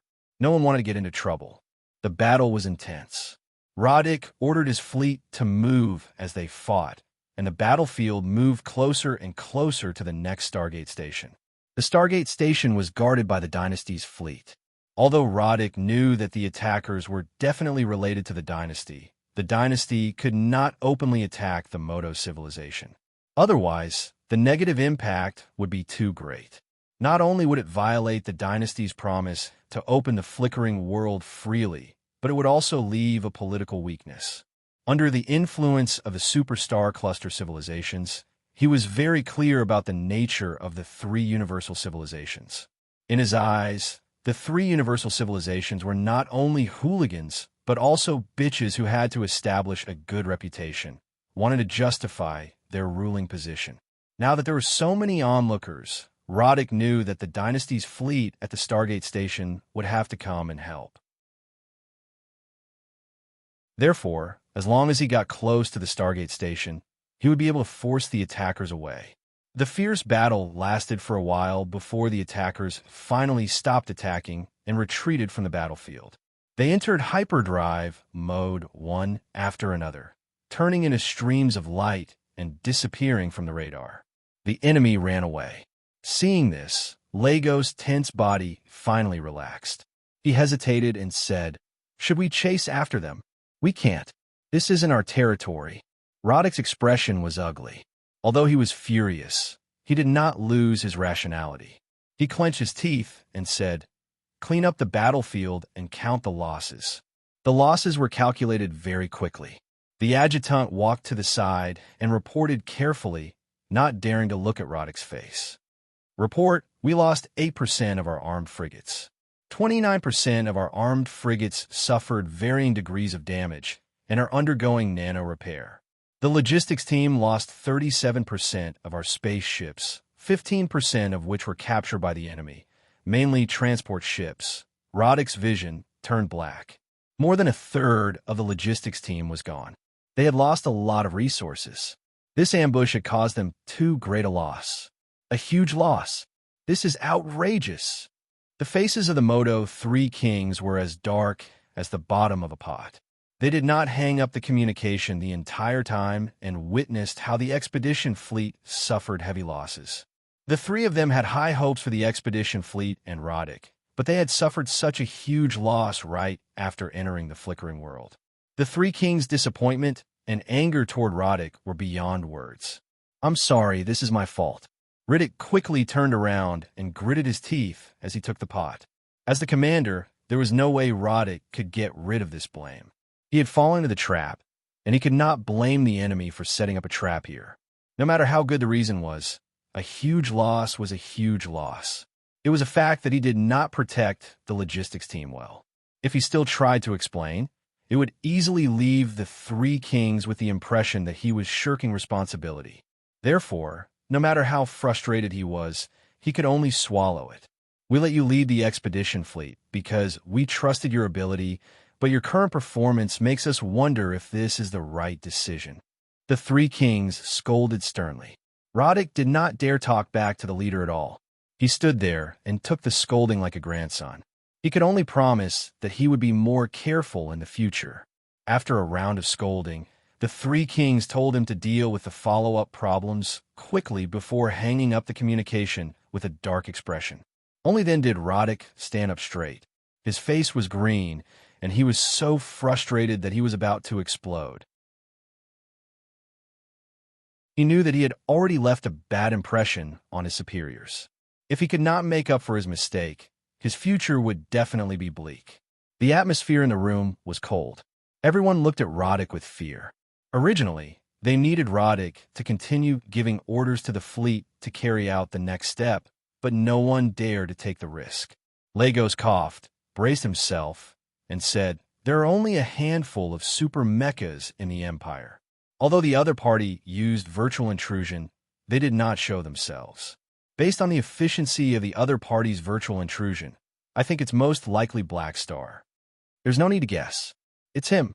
Roddick's tone was cold and filled with anger. "Unfortunately, we have no evidence." So what if we have evidence? Roddick interrupted him and clenched his teeth. Even though he knew that the attackers were most likely the Black Star Army, it was of no use. The flickering world was their territory, and with the few people he had, finding trouble with the Black Star Army would be equivalent to sending their heads to their graves. Earlier, Roddick had tried to board the ship and capture the other party's crew members as evidence, but the attacker had kept a distance and did not allow him to do so. However, in his opinion, even if he had evidence, it would not affect the Black Star Corps much. In the flickering world, the local tyrant, the Black Star Corps, could do almost anything they wanted. Although the Modo civilization was a supercluster civilization, their base was in the primeval Star River, far away from the Shattered Star Ring and the flickering world.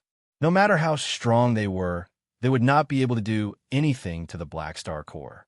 Furthermore, they were not a universal civilization with a bunch of beyond grade A allies, so they could not do anything to Black Star himself. The result was that even though he knew who the enemy was, he could not fight back. He could only watch as the enemy targeted him. Roddick was so frustrated that he was about to explode. Thinking of this, Roddick's mood worsened. He took a few deep breaths, turned around, stared at Lagos, and said angrily, "Contact Garros for me. I want to ask him personally why he did not join the battle." Now, he could only find someone to vent his anger on. However, Garros was indeed responsible. He was so close, yet he did not join the battle. Roddick did not know what was wrong with this little brother of his. Lagos had no choice but to contact Garros again. The call went through very quickly, and Garros' figure appeared on the screen. Roddick roared, "Give me a reason." Garros frowned and said with an expressionless face, "Watch your attitude." Facing Black Star, who he could not afford to offend, his attitude was filled with respect and without confidence. However, when facing Roddick, he immediately regained his beyond grade A status. The only thing missing was the word cold written all over his face. Just one word, real. Why are you watching from a side? When the time comes, I will ask your superior to terminate the employment. Garros did not explain and hung up the call directly. When he accepted the employment, he thought that the mission was only to deal with the competition from other external organizations. He did not expect to offend Black Star. This employment became a loss for him, so he did not want to do it anymore.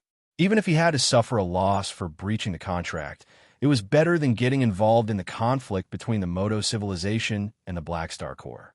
Since he was about to terminate the employment, he naturally would not tell anyone about Black Star. Since he had chosen to stand on one side, he would follow through to the end. Furthermore, he did not want to admit that he was afraid of Black Star, so he did not want to tell anyone the reason. However, this arrogant attitude made Roddick's blood pressure, which had finally been lowered, soar again. "Oh, do you think my position is not high enough, and you don't even want to explain the reason to me?" A bunch of Astra's souls. Roddick was shaking with anger. He repeatedly clenched and unclenched his fists with an ugly expression. Lagos had a worried expression. "We've lost a lot of equipment and resources. We can only mobilize the inventory of the strongholds behind us. This will definitely slow us down and affect our strategy too much." All the organizations were competing. How much potential profit would they lose if they fell behind from the very beginning? Lagos did not even dare to think about it. His heart was bleeding. It could be said that the development plan of the Modo civilization in the flickering world was completely messed up by this wave of attacks. At this time, the Dynasty Patrol Fleet, which was responsible for maintaining law and order, finally arrived. They sent a communication request, and the image of the Imperial officer appeared on the screen. "We detected the energy signature of a battle. What happened here just now?" Roddick took a deep breath, and with a gloomy expression, he recounted what had just happened. The Imperial officer nodded. "We're aware of the situation. We'll send people to follow up immediately. We'll inform you as soon as we have any news." Then, the Dynasty Patrol Fleet turned around, spread out, and chased in the direction of the attackers. It looked like they were following their duty, but both Roddick and Lagos knew that the Dynasty's pursuit would not yield any results. At the same time, some of the attackers stopped in a certain area and entered stealth mode. They gathered the captured logistic spaceships and started to move the resources on them. The captured Modo civilization crew members were all chased into a spaceship that blocked all communication signals. All of their equipment was confiscated, and they stared at the armored warriors holding weapons around them in fear. At this time, an armored warrior walked out from the crowd and took off his helmet, revealing a baby face. It was Nero. Seeing him, the crowd was in an uproar. Some of them had seen Nero's information and immediately understood that the attackers were from the Black Star Corps.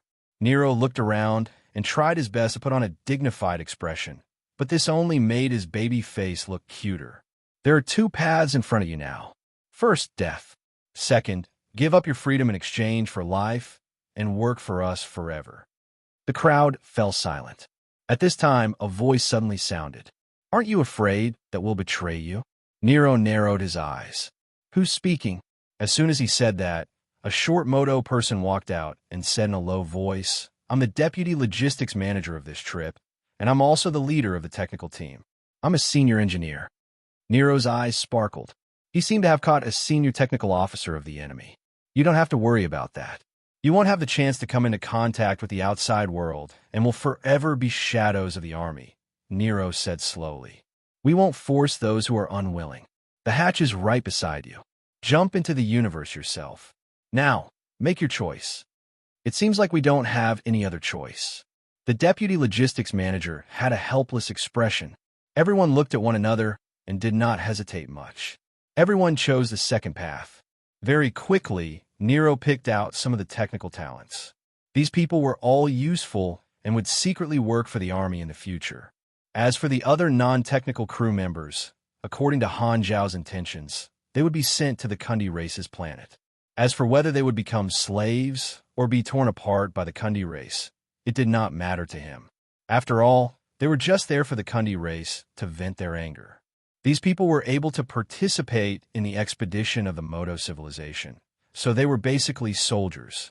Perhaps they did not know about the Kundi race incident, but they were definitely not innocent. It was only right for them to repay the debt of the civilization. Revenge required revenge. There was no such thing as mercy. Han Xiao, who was on his way to Black Star Palace, received the news from Philip and nodded with satisfaction. It'll be even more difficult for the Moto civilization to develop in the flickering world now. Han Xiao had ordered his fleet to attack the Moto civilization's expedition force in disguise. As long as he did not leave behind any concrete evidence, even if the other party knew that he was the one who did it, it would not affect him. He did not plan to wipe out Roddick's fleet, so he could not completely wipe out the Moto civilization's hope. Only by making them continue to invest resources in the flickering world would he be able to carry out his long-term revenge. Otherwise, if they really did not come to the flickering world, he would have to go to their territory to deal with the Moto civilization in the primeval Star River. Now that the Moto civilization would replenish their resources, it would be a long time. Cutting meat with a blunt knife was the most torturous. Don't ask. You'll be the king of torture if you do. In his previous life, in version 4.0, the competition between external organizations would become more and more intense, and there would be more and more incidents of hiding one's identity and attacking other organizations. Today, I fired the first shot in the flickering world. A gleam flashed across Han Zhao's eyes. Just wait. This is just the beginning. There will be plenty of good juice for you in the future. You're tuning in to the Warrior Lore YouTube channel. Don't forget to subscribe and join us on this journey to catch the most captivating stories.